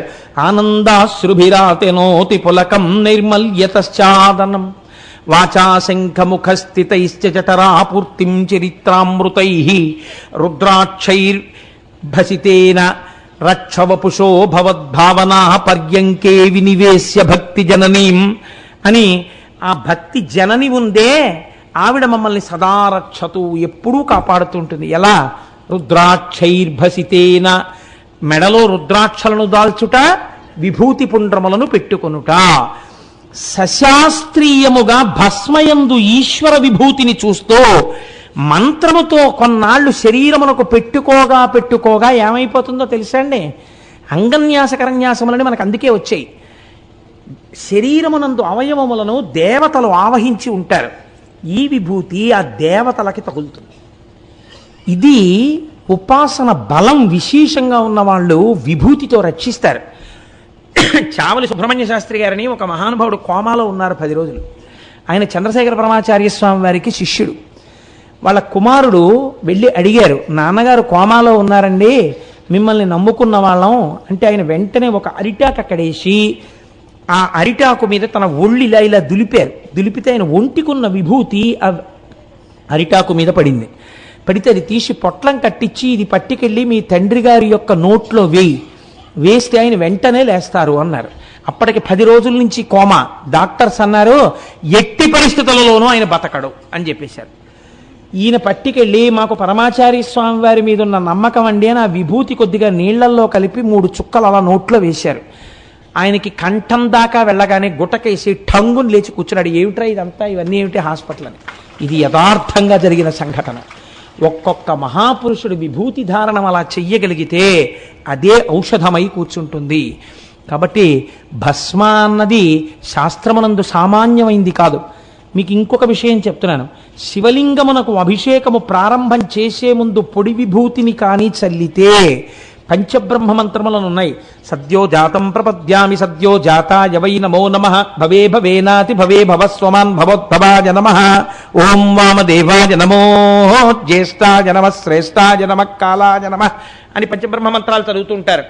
వాటితో శివలింగం మీద పొడి విభూతి వేస్తే ఏ చెట్టు నుంచి కూడా పువ్వులు అన్నిటినీ కోయరాదు. కొన్ని పువ్వులు చెట్టుకు వదలాలి. అలా వదలకపోతే ఉత్తర జన్మలలో తనకి అలాంటి అదృష్టం లేని స్థితి వస్తుంది. ఏ చెట్టు నుంచి ఎన్ని పువ్వులు కొయ్యాలో అన్ని పువ్వులను ఈ బ్రహ్మాండములో ఉన్న సమస్త వృక్షముల యొక్క పూలను కోసి తెచ్చి ఈశ్వరార్చన చేసినటువంటి ఫలితము పొడి భస్మతో అభిషేకమును ప్రారంభించినటువంటి వాడి ఖాతాలో వేసేస్తారు. భస్మకున్న గొప్పతనం అది కాదు. విభూతిని నీటిలో కలిపి ఆ విభూతితో నమః సోమాయ చ రుద్రాయ చ నమస్తామ్రాయ చ అరుణాయ చ నమః శంగాయ చ పశుపతయే చ నమః ఉగ్రాయ చ భీమాయ చ నమో అగ్రే వధాయ చ దూరే వధాయ చ నమో హంత్రే చ హనీయసే చ నమో వృక్షేభ్యో అంటూ అభిషేకం చేస్తే తెల్లటి విభూతిదార శివలింగం మించి కింద పడగానే ఈయన పాపములన్నీ హరిస్తాయి. శివలింగము మించి జారినటువంటి ఆ విభూతిని కానీ ఇలా పెట్టుకుంటే అపారమైనటువంటి తేజస్సు ఉద్భవిస్తుంది. ఎందుకని? తేజస్సు అన్యముఖంగా ఖర్చయిపోవడం తగ్గింది కాబట్టి, భోగముల యందు విరక్తుడయ్యాడు కాబట్టి తేజస్సు ప్రకాశించి ఈశ్వరాభిముఖుడవుతాడు. అందుకే మనకి తప్పకుండా ధరించవలసిన దాని యందు భస్మని శాస్త్రం నిర్దేశం చేసింది. మీరు చూడండి, సృష్టికి లయకి మధ్యలో ఉన్నదే స్థితి. ఆ స్థితి ఎందున్నది కూడా భస్మయే. ఒక శరీరం తిరుగుతున్నప్పుడు చాలా గొప్పగా ఉంటుంది. ఈ అబ్బో ఎంతటి వారో అంటారు. కానీ అసలు దాని యొక్క సత్యస్వరూపం ఏమి? దోషుడు బూడిద, అంతే కదండి. దాని సత్యం అంతే. దోషుడు బూడిద ఒక ఆకారాన్ని పొంది నడుస్తోంది. దాని సత్యస్వరూపం చిట్ట చివర అది దోషుడు బూడిదిగా మారుతోంది. కాబట్టి మన వాళ్ళు జీవితంలో కోరుకున్నది ఏమిటంటే ఈ శరీరమునందున్నటువంటి పృథివీ గంగలో కలిసిపోవాలని కోరుకున్నారు, జ్ఞానగంగలో. అది నేను బతికుండగా జరగదేమోనని ఆ తరువాత ఉన్నటువంటి వారసులైనా కనీసం ఆ చితాభస్మాన్ని తీసుకెళ్లి త్రివేణీ సంగమంలోనూ గంగలోనూ కలిపేస్తుంటారు. మన వాళ్ళు భస్మయందు ఎంత పూనికతో ఉండేవో పూర్వతరాలు మీరు జ్ఞాపకం చేసుకుంటే భస్మ యొక్క వైభవము చెప్పడానికి ఎన్ని రోజులు చెప్పినా తరగదు. స్కందపురాణం బ్రహ్మోత్తరఖండంలో అయితే ఒక విచిత్రమైన విషయం ఉంది. ఒక బ్రహ్మరాక్షసుడు విభూతి పెట్టుకున్న వ్యక్తిని వచ్చి పట్టుకున్నంత మాత్రం చేత శాప విమోచనం అయిపోయింది. ఆయన పెట్టుకున్న భస్మ అలా పెట్టుకున్నాడు, అంత ఉపాసన బలంతో పెట్టుకున్నాడు. కాబట్టి ఆ భస్మ అంత గొప్పది. మీరు చూడండి, దీనితో పాటుగా మీరు రెండవది ఏది? రుద్రాక్ష. రుద్రాక్ష అనేటప్పటికీ ఎందువల్ల రుద్రాక్ష అంత గొప్పది? నేను మిమ్మల్ని ఈ ప్రశ్న వేశాను అనుకోండి, ఎందుకండి రుద్రాక్షకు అంత గొప్పతనం వచ్చింది అని అడిగితే సాధారణంగా మనం ఒక మాట చెప్తాం, అది దోషభూయిష్టం కాదు. ఏదో తపస్సు చేస్తున్నటువంటి శంకరుడి యొక్క కన్నుల వెంట కారినటువంటి జలబిందువులు భూమి మీద పడితే అవి రుద్రాక్ష చెట్లై పైకి లేచాయి. అందుచేత అవి ఈశ్వరుడి యొక్క తపోశక్తితో కూడిన కంటినీటి బిందువులు లోంచి ఉద్భవించినవి కాబట్టి అవి చాలా తేజస్ సంపర్కములై ఉంటాయి అని మన పెద్దలు నమ్ముతారు. ఇవి మీరు పశుపతినాథ్ లింగ దర్శనం చెయ్యడానికి నేపాల్ కాఠ్మండు వెడితే అక్కడ పశుపతినాథ్ దేవాలయంలో ఉంది రుద్రాక్ష చెట్టు. ఆ రుద్రాక్షలు అక్కడ చాలా విస్తారంగా దొరుకుతాయి. అవి ఏకముఖి నుంచి దశముఖి వరకు ఉంటాయి. అందులో 6 ముఖములు ఉన్నటువంటి రుద్రాక్ష కేవలముగా సుబ్రహ్మణ్య స్వరూపమే అని నమ్ముతారు పెద్దలు. అటువంటి ఏమంటే మీకు ఎవరిదండి ఆ సెల్ ఫోను? ఎవరిది ఆ సెల్ ఫోన్? మీరు సెల్ ఫోన్ మీది అని చెప్పుకోవడానికి సిగ్గుపడవలసినంత రీతిలో ఫోన్ మోగేటట్టు కూర్చోవడం, మీరంతకన్నా సిగ్గుపడవలసిన అవసరం జీవితంలో ఇంకేముంటుంది? ఆ సెల్ ఫోన్ మోగకపోతే మీకు అంత కష్టం అనుకుంటే అది మోగేటట్టు కూర్చోవడం ఎందుకు? Why can't you get lost? ఇక్కడి నుంచి మీరు ఎందుకు వెళ్ళిపోకూడదు? ఇంకొకరి తపస్సుని భగ్నం చేసే అధికారం మీకు ఎక్కడుంది? దీనివల్ల మీరు అనుభవించబోయేటటువంటి పాప ఫలితం అనుభవంలోకి వచ్చాక ఏడుస్తారు. అటువంటి పనులు చేయకండి. కాబట్టి రుద్రాక్ష నేపాల్ మొదలైనటువంటి ప్రాంతాల్లో ఈశ్వరుడు యొక్క తపస్సు వలన ఏర్పడినటువంటి కంటినీటి బిందువులలోంచి ఉద్భవించిన వృక్షమునకు కాసినవి. రుద్రాక్ష యొక్క గొప్పతనం ఏమిటో తెలుసా అండి? మీకు సృష్టిలో మధ్యలో తొర్ర ఉన్నటువంటి గింజ రుద్రాక్ష ఒక్కటే. రుద్రాక్ష ఒక్కటే మీరు గుచ్చవచ్చు, అనగా ఇవి కలిపి ఒక మాల కింద పడుతుంది రుద్రాక్ష. రుద్రాక్షకి ఉన్నటువంటి అపారమైన శక్తి రుద్రాక్ష శరీరము మీదున్నటువంటి చెమట తడితో కలిసిన, లేదా స్నానం చేస్తున్నప్పుడు రుద్రాక్ష నీళ్లతో కలిసి శరీరం మీద పడిన, శరీరములో ఉన్నటువంటి ముఖ్యమైన అవయవముల యొక్క పనిని నియంత్రించగలిగినటువంటి, రక్షించగలిగిన శక్తి రుద్రాక్షకు ఉన్నది. అందుకే రుద్రాక్షమాలలో పగడాన్ని ముత్యాన్ని కలిపి వేసుకుంటారు. రాత్రి నిద్రపోతున్నప్పుడు రుద్రాక్షమాల ధారణ ఉండదు, తీసి భగవంతుడి పాదముల మీద పెట్టి మళ్ళీ తర్వాత పొద్దున్నే వేసుకుంటారు. కనుక రుద్రాక్షని చూసి మనం నేర్చుకోవలసినది అది. అందుకే రుద్రాక్ష గొప్పతనం ఏమిటో తెలుసా అండి? ప్రపంచమునందు చిదంబర క్షేత్రాన్ని ఏమంటారంటే అది సాక్షాత్తుగా భగవంతుని యొక్క, పరమేశ్వరుని యొక్క హృదయమే అని పిలుస్తారు. భగవంతుని యొక్క హృదయము చిదంబరమైతే ఈశ్వరుడు ఇక్కడ వచ్చి కూర్చోడానికి వీలైన రీతిలో మీ శరీరమునందు సాత్వికమైన భావనలు కలిగేటట్టుగా, లోపల కన్న ఉండి ఇట్నించట్టు దారం వెళ్ళిపోయేటట్టుగా ఉన్నటువంటి ఏకైక గింజాంత పవిత్రమైనది రుద్రాక్ష. ఇలా మీరు కూడా ఒక్కటి తెలుసుకోవాలి. రుద్రాక్ష వేసుకోవడము అంటే అర్థం ఏమిటో తెలుసా అండి? నేను కూడా నా భావముల చేత, నా కర్మల చేత, నా శరీరములో జరుగుతున్న సమస్త వ్యాపారములను మాలగా గుచ్చి ఈశ్వరుడి మెడ యందు వేయుచున్నాను. ఈ భావన ఏర్పడింది అనుకోండి, ఏది చేసినా యజ్జత్ కర్మ కరోమి తత్తదఖిలం శంభో తవారాధనం, అన్ని ఈశ్వరుని యొక్క సేవలై కూర్చుంటాయి. అటువంటి భావన కలగడానికి రుద్రాక్షమాల ధారణ చేస్తారు. మూడవది మారేడు దళము. మీరు చూడండి, ఉమానాథుడైతే మారేడు దళం, అదే మహానుభావుడు శ్రీ మహావిష్ణువు అయితే తులసి దళం. అంతే తేడా, రెండు దళాలే. మారేడు దళం ఏర్పడమే చిత్రంగా ఏర్పడింది. శ్రీ సూక్తం చదివినప్పుడు మనం ఈ మంత్రాన్ని చెప్తుంటాం. ఆదిత్య వర్ణే తపసోధి జాతో వనస్పతస్తవ వృక్షోదబిల్వః తస్య ఫలాని తపసా నుదంతు మాయాంతరాయాశ్చ బాహ్యా అలక్ష్మీ అని. లక్ష్మీదేవి ఒకనాడు తపస్సు చేద్దాం అనుకున్నప్పుడు ఆవిడ కుడి చేతిలో సృష్టింపబడినటువంటి చెట్టు మారేడు చెట్టు. అందుకే ఆ చెట్టుకి పండినటువంటి కాయ పేరే శ్రీఫలము. మారేడు చెట్టు యొక్క గొప్పతనం ఏమిటో తెలుసా అండి? సృష్టిలో పువ్వు పువ్వుయకుండా కాయ కాస్తుంది. పువ్వు ఉండదు మారేడు చెట్టుకి. మారేడు పూలు మీరు ఎప్పుడైనా చూసారా? మారేడు పూలు ఉండవు. మారేడు తిన్నగా కాయ కాసేస్తుంది. ఆ మారేడు కాయలో ఉన్నటువంటి గుజ్జుని చాలా అందంగా తీసేసేవారు పూర్వం. చిన్న కన్నం పెట్టి తీసేసి దాన్ని ఎండబెట్టి అందులో విభూతి వేసి ఆ విభూతిని చేతిలో వేసుకుని పెట్టుకునేవారు. పెట్టుకుంటే మీరు నమ్మరు, నా చిన్నతనంలో మా ఇంట్లో పెద్దవాళ్ళందరూ పెట్టుకునేవారు. నాకు 9th క్లాస్ 10th క్లాస్కి వచ్చే వరకు కూడా ఆ మారేడు డబ్బా తెలుసు. సుగంధిం పుష్టివర్ధనం అన్నట్టే ఉంటుంది. నిజంగా మారేడు ఆయుర్వేదమునందు ప్రధానముగా ఉపయోగపడుతుంది. ఈ మారేడు దళముగా ఉంటుంది, మూడుగా ఉంటుంది. అందుకే త్రిదళం త్రిగుణాకారం అని పిలుస్తాం. త్రియాయుషం త్రిజన్మ పాప సంహారం ఏకబిల్వం శివార్పణం. దళములు దళములుగా ఉన్న వాటినే కోసి పూజ చేస్తారు. మీరు చూడండి, దళము 3 ఆకులుగా ఉంటుంది. అరుణాచలంలో అయితే ఆది అన్నామలైలో బహుబిల్వదళం ఉంది. అది 3 3 3 కింద 9 కూడా ఉంటాయి. ఈ బిల్వదళాన్ని చేత్తో పట్టుకుని, చిత్రం ఏమిటంటే పుష్పాన్ని పూజ చేసేటప్పుడు ఒక మర్యాద పాటిస్తారు. తొడిమెతో పూజ చేయవద్దు అని శాస్త్రం. తొడిమె లేకుండా పూజ చెయ్యాలి అని.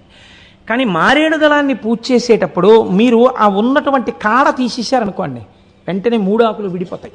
అలా విడిపోకూడదు. కాబట్టి ఆ ఉన్నటువంటి ఈయననే పట్టుకుని మీరు శివలింగం మీద వేస్తారు. మనకి ప్రపంచంలో లక్ష్మీ స్థానాలు 5 ఉన్నాయి అని చెప్పారు శాస్త్రంలో. ఒకటి స్త్రీ యొక్క పాపట ప్రారంభ స్థానము. పాపట ఎక్కడ ప్రారంభం అవుతుందో పాపిడి తీయడం అక్కడ.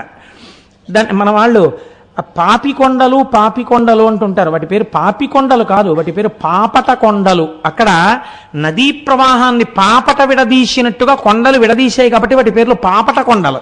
అది కాలానుక్రమంలో ఏమైపోయిందంటే ఏదో పాపికొండలు అని వచ్చింది. వాటి కర్మవు పాపికొండలు కావు.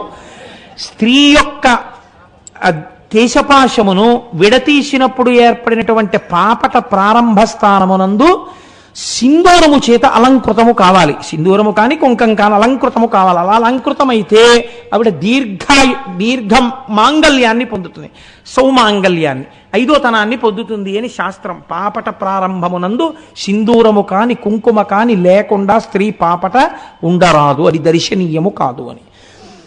అది ఒక ఐశ్వర్య స్థానం, భర్త ఐశ్వర్యం అక్కడ ఉంటుంది అని పెద్దల నిర్ణయం.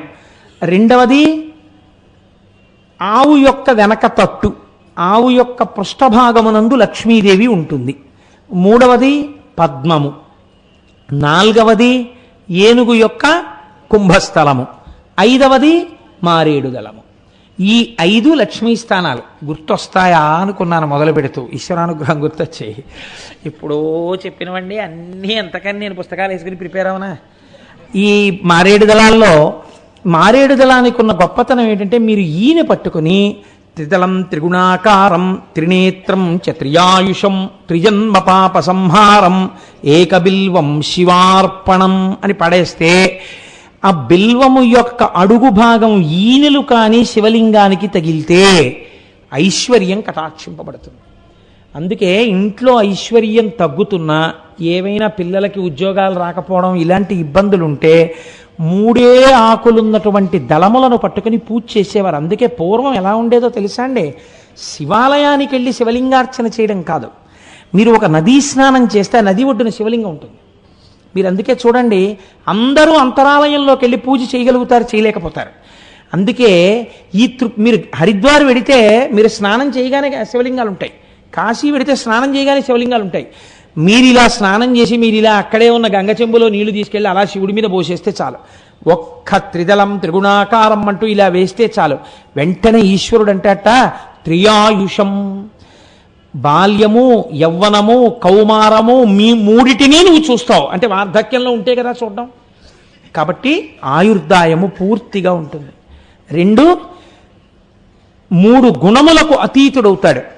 ఈయన శివలింగానికి తగిలితే ఐశ్వర్యం, శివలింగం మీద బోర్లా పడితే జ్ఞానం. జ్ఞానం అంటే ఏమిటండి? విశ్వం పశ్యతి కార్యకారణతయా స్వస్వామి సంబంధత అంటారు శంకరాచార్యుల వారు. జ్ఞానము అంటే యథార్థమైన వస్తువు గోచరమగుట.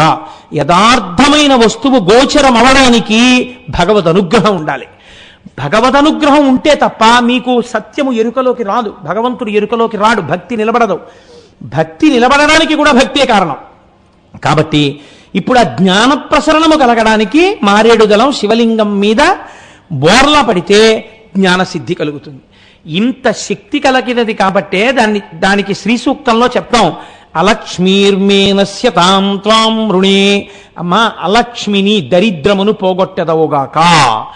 త్రిగుణం సత్వము రజస్సు తమస్సు, సత్వము రజస్సు తమస్సు, కాసేపు శాంతం, కాసేపు కోరిక, కాసేపు నిద్ర, ఈ 3. లేకపోతే జాగృత స్వప్న సుషుప్తి, లేచి ఇంద్రియాలతో పనిచేయడం, లేకపోతే నిద్రపోతూ ఉండడం, స్వప్నాలు కంటూ ఉండడం, లేకపోతే సుషుప్తి గాఢ నిద్రలో ఉండడం, ఈ 3. మనిషికి ఉండేవి 3 అవస్థలు, 3 గుణాలు. 4వ దానిలోకి వెళ్ళడు. 4వది తురీయము. తురీయమే జ్ఞానావస్థ. ఆ తురీయములోకి వెళ్ళగలిగిన స్థితి దేని వల్ల వస్తుంది? శివలింగాన్ని మారేడు దళాలతో పూజ చేసినటువంటి వారికి వస్తుంది. మీకు ఒక ఆశ్చర్యకరమైన విషయం చెప్పనండి. ఒక్కొక్క ఇంట్లో మహాపండితుడు ఉంటాడు. ఈ మహాపండితుడు ఉండడానికి కారణం ఏమిటో తెలుసా అండి? మీ నాన్నగారు మీలాగే చాలా పండితులా అండి అని అడిగామనుకోండి, లేరండి మా నాన్నగారు అంత పండితులేం కాదు, మా నాన్నగారు అలా ఏదో పెద్ద పెద్ద గ్రంథరచన చేయడం కానీ, లేకపోతే ఏదో ఉపన్యాసాలు చెప్పడం కానీ, లేకపోతే ఇంత కీర్తి ప్రతిష్టలు కానీ వారేమి సంపాదించలేదు, వెంపర్లాడలేదు. మీ తాతగారు లేదు, ముత్తాతగారు లేదు. మరి ఎలా వచ్చింది మీ వంశంలో? మీకు ఎలా వచ్చిందండి ఇంత గొప్ప పాండిత్యం? ఎన్ని పుస్తకాలు రాశారండి, ఎన్ని అద్భుతమైన పుస్తకాలండి, ఎక్కడదండి మీకు ఇంత పాండితీ ప్రకర్ష అని అడిగితే ఒక మాట చెప్తారు, ఏమీ తెలియదు కానండి, మా నాన్నగారు ప్రతిరోజు ఇంట్లో బిల్వవృక్షం ఉండేది, బిల్వదళాలు కోసి రోజు 3 బిల్వదళాలతో మా నాన్నగారు పూజ చేశారండి అంటారు. అంటే 7 తరాల్లో ఎక్కడో అటువంటి వాడు ప్రకాశించి ఆ పైనున్న వాళ్ళందరూ మోక్షానికి వెళ్ళిపోతారు. అలాంటి వాడు పుట్టవచ్చు. మీకు ఇంకొక రహస్యం చెప్పనండి. పరాశర సంహితలో హనుమకి సంబంధించింది ఇప్పుడు వేదిక మీద చెప్పను కానీ, ఎప్పుడైనా జీవితంలో తప్పకుండా చెయ్యవలసిన పని ఒకటి ఉంది. ఇంట్లో మారేడు చెట్టు ఉండి మారేడు చెట్టుకి ప్రదక్షిణం చేస్తే 33 కోట్ల దేవతలకి ప్రదక్షిణం చేసేసినట్టే. మారేడు చెట్టు ఇంట్లో ఉంటే ఆ మారేడు చెట్టు కింద కూర్చుని ఎవరైనా జపం చేసినా పూజ చేసినా అపారమైన సిద్ధి కలుగుతుంది. కాదు, మీకు ఇంకొక రహస్యం చెప్పనా? యోగ్యుడైన వ్యక్తి దొరికినప్పుడు ఆ మారేడు చెట్టు కింద చక్కగా శుభ్రం చేసి ఆవు పేడతో అలికి పీట వేసి ఆయన్ని అక్కడ కూర్చోపెట్టి ఒక అరిటాకు వేసి ఆయనకి భోజనం పెడితే ఆయనకి మీరు పరిశేచనం చెయ్యడానికి ఔపోసన వడ్డిస్తే, అన్నం పెట్టడం అంటే భూతతృప్తి కాదు, ఔపోసన వడ్డించాలి. లేదా ఒక సామాన్యుడికి అన్నం పెట్టిన యోగ్యుడైన వ్యక్తి దొరికితే శాస్త్రం అంది అలా మారేడు చెట్టు కింద ఎవరైనా భోజనం పెడితే వాళ్ళకి 1,000,000 మందిని తీసుకొచ్చి ఏకకాలమునందు వంట చేసి అన్నం పెట్టినటువంటి ఫలితం మారేడు చెట్టు కింద అన్నం పెడితే ఇస్తామంది. శాస్త్రం అండి లఘువులు నేర్పిందండి. మారేడు చెట్టు అంత గొప్పది. మారేడు మించొస్తున్నటువంటి గాలి చాలు. అసలు ఆ పేరే చూడండి, మారేడు. తెలుగులో రాజు ప్రకృతి, రేడు వికృతి. మా రాజు అంటే పరిపాలకుడు, ఆ చెట్టు పరిపాలకురాలు, మీకు అన్నిటినీ ఇచ్చేయగలడు. ఆ చెట్టు రూపంలో ఈశ్వరుడు ఉన్నాడు. అందుకే అది పువ్వు పుయ్యవలసిన అవసరం లేదు. ద్రవస్థితిని పొందకుండా వాయుస్థితిని పొందిన కర్పూరంలా పువ్వు పుయ్యకుండా కాయ కాస్తుంది మారేడు. అంత గొప్ప చెట్టు మారేడు చెట్టు. అందుకే పెద్దలు అన్నారు, నీకు ఏది చేతనైనా చేత కాకపోయినా నీ జీవితాన్ని పండించుకోవడానికి వాసనా బలాల్ని నువ్వు ఆపుకోలేకపోతే, ప్రయత్నపూర్వకంగా పాపం చెయ్యడాన్ని నీ అంత నువ్వు నిగ్రహించుకోలేకపోతే, నీ మనస్సు ఈశ్వరాభిముఖం కావడానికి నీకు 3 చెప్తాం, ఇవి మాత్రం మర్చిపోకో. తప్పకుండా భస్మధారణ చెయ్యి. 2, భస్మయందు ఒక ప్రత్యేకత ఉందండి. మాకు చిన్నతనంలో సభాముఖంగా మళ్ళీ చెప్పడమా వ్యక్తిగత విషయాలు అని అనుమానం వస్తుంది. 104 డిగ్రీల టెంపరేచర్ కూడా దాటిపోయి 105, 106 థర్మామీటర్లో వెళ్ళిపోయింది. ఒకనకొకప్పుడు మా చిన్నతనంలో ఏకకాలమనందు నాకు మా అక్కకి కూడా అసలు ఒళ్ళే తెలీదు, ఎర్రగా పేలిపోయినట్టు అయిపోయింది ఒళ్ళంతా. ఆ రోజుల్లో ఇంకా డాక్టర్లు కూడా ఇంత చిన్న పిల్లలు 106 థర్మామీటర్లో ఎప్పుడూ కనపడకూడదమ్మా, 106 వచ్చేసిందంటే వాళ్ళు ఉండడం కొంచెం కష్టం అని చెప్తే, ఎంత నమ్మకమో నిజంగా పెద్దవాళ్ళకి. నాకు ఇప్పటికీ చెవుల్లో వినపడుతుంటుంది. మా అమ్మగారు ఆ రోజుల్లో చేసినటువంటి ప్రయత్నం. ఆవిడ శివుడు ఉండగా నా ఇంట అమంగళం జరగదు, నా బిడ్డలు వెళ్ళిపోరు అనుకుని ఆవిడ మమ్మల్ని ఇంటికి తీసుకొచ్చి మంచం మీద పడుకోబెట్టి ఆవిడ అదే పనిగా 11 మాటలు పూనికతో పక్కన గ్లాసు నీళ్లు పెట్టుకుని చంద్రశేఖర చంద్రశేఖర చంద్రశేఖర పాహిమాం అంటూ చంద్రశేఖరాష్టకం చదవడం, విభూతి నీళ్లలో వేయడం. 11 మాటలు చంద్రశేఖరాష్టకం చేసి నీళ్లలో వేసి కలిపి ఆ నీళ్ళు ఆవిడ మా చేత తాగించి రాత్రల్లా రక్షిస్తే వాడు రక్షించాలి, లేకపోతే లోకంలో రక్షకులు ఎవరున్నారు అని ఆవిడ మా దగ్గర కూర్చుని, అసలు ఆ వేడి మేమే భరించలేకపోయాం. నాకు అప్పుడు 8th క్లాస్ ఏదో చదువుతున్నాను, ఇంకా స్ఫురణలో ఉంది. ఆవిడ చంద్రశేఖరాష్టకం జరిగితే తెల్లవారేటప్పటికీ ఒళ్ళంతా చందనం రాసినట్టుగా హాయిగా జ్వరం తగ్గిపోయి లేచి కూర్చున్నాం. ఈశ్వరానుగ్రహం కాదండి బ్రతుకు. ఈశ్వరుడిచ్చిన బ్రతుకుని ఈశ్వరుడు గురించి 4 మాటలు చెప్పడానికి వినియోగించకపోతే నే కృతజ్ఞుడమైపోతానని ఉపన్యాసాలు చెప్తాను. కాబట్టి ఉన్నదా లేదా భస్మక శక్తి? ఉన్నది. కాబట్టి మన వాళ్ళు కనీసం ఈ 3 ధరించడం నువ్వు నేర్చుకో. ఇవి బాహ్య చిహ్నములు కాదు, ఆడంబరములు కాదు, నిన్ను ఉద్ధరించగలిగినవి. కాబట్టి భస్మధారణము, రుద్రాక్షలు మెడలో వేసుకొనుట, తప్పకుండా మారేడు దళములతో శివలింగార్చన ఒక్కసారైనా జీవితంలో చేయుట తప్పకుండా చెయ్యి అని. కాబట్టి ఇవాళ మనం శివార్చనకి సంబంధించినటువంటి కొన్ని ముఖ్యమైన విషయాల్ని ప్రతిపాదన చేసి ఉన్నాను. రేపు కూడా శివ సంబంధమైనటువంటి కొన్ని ముఖ్యాతి ముఖ్యమైన విషయములను మీకు ప్రతిపాదన చేసే ప్రయత్నాన్ని చేస్తాను.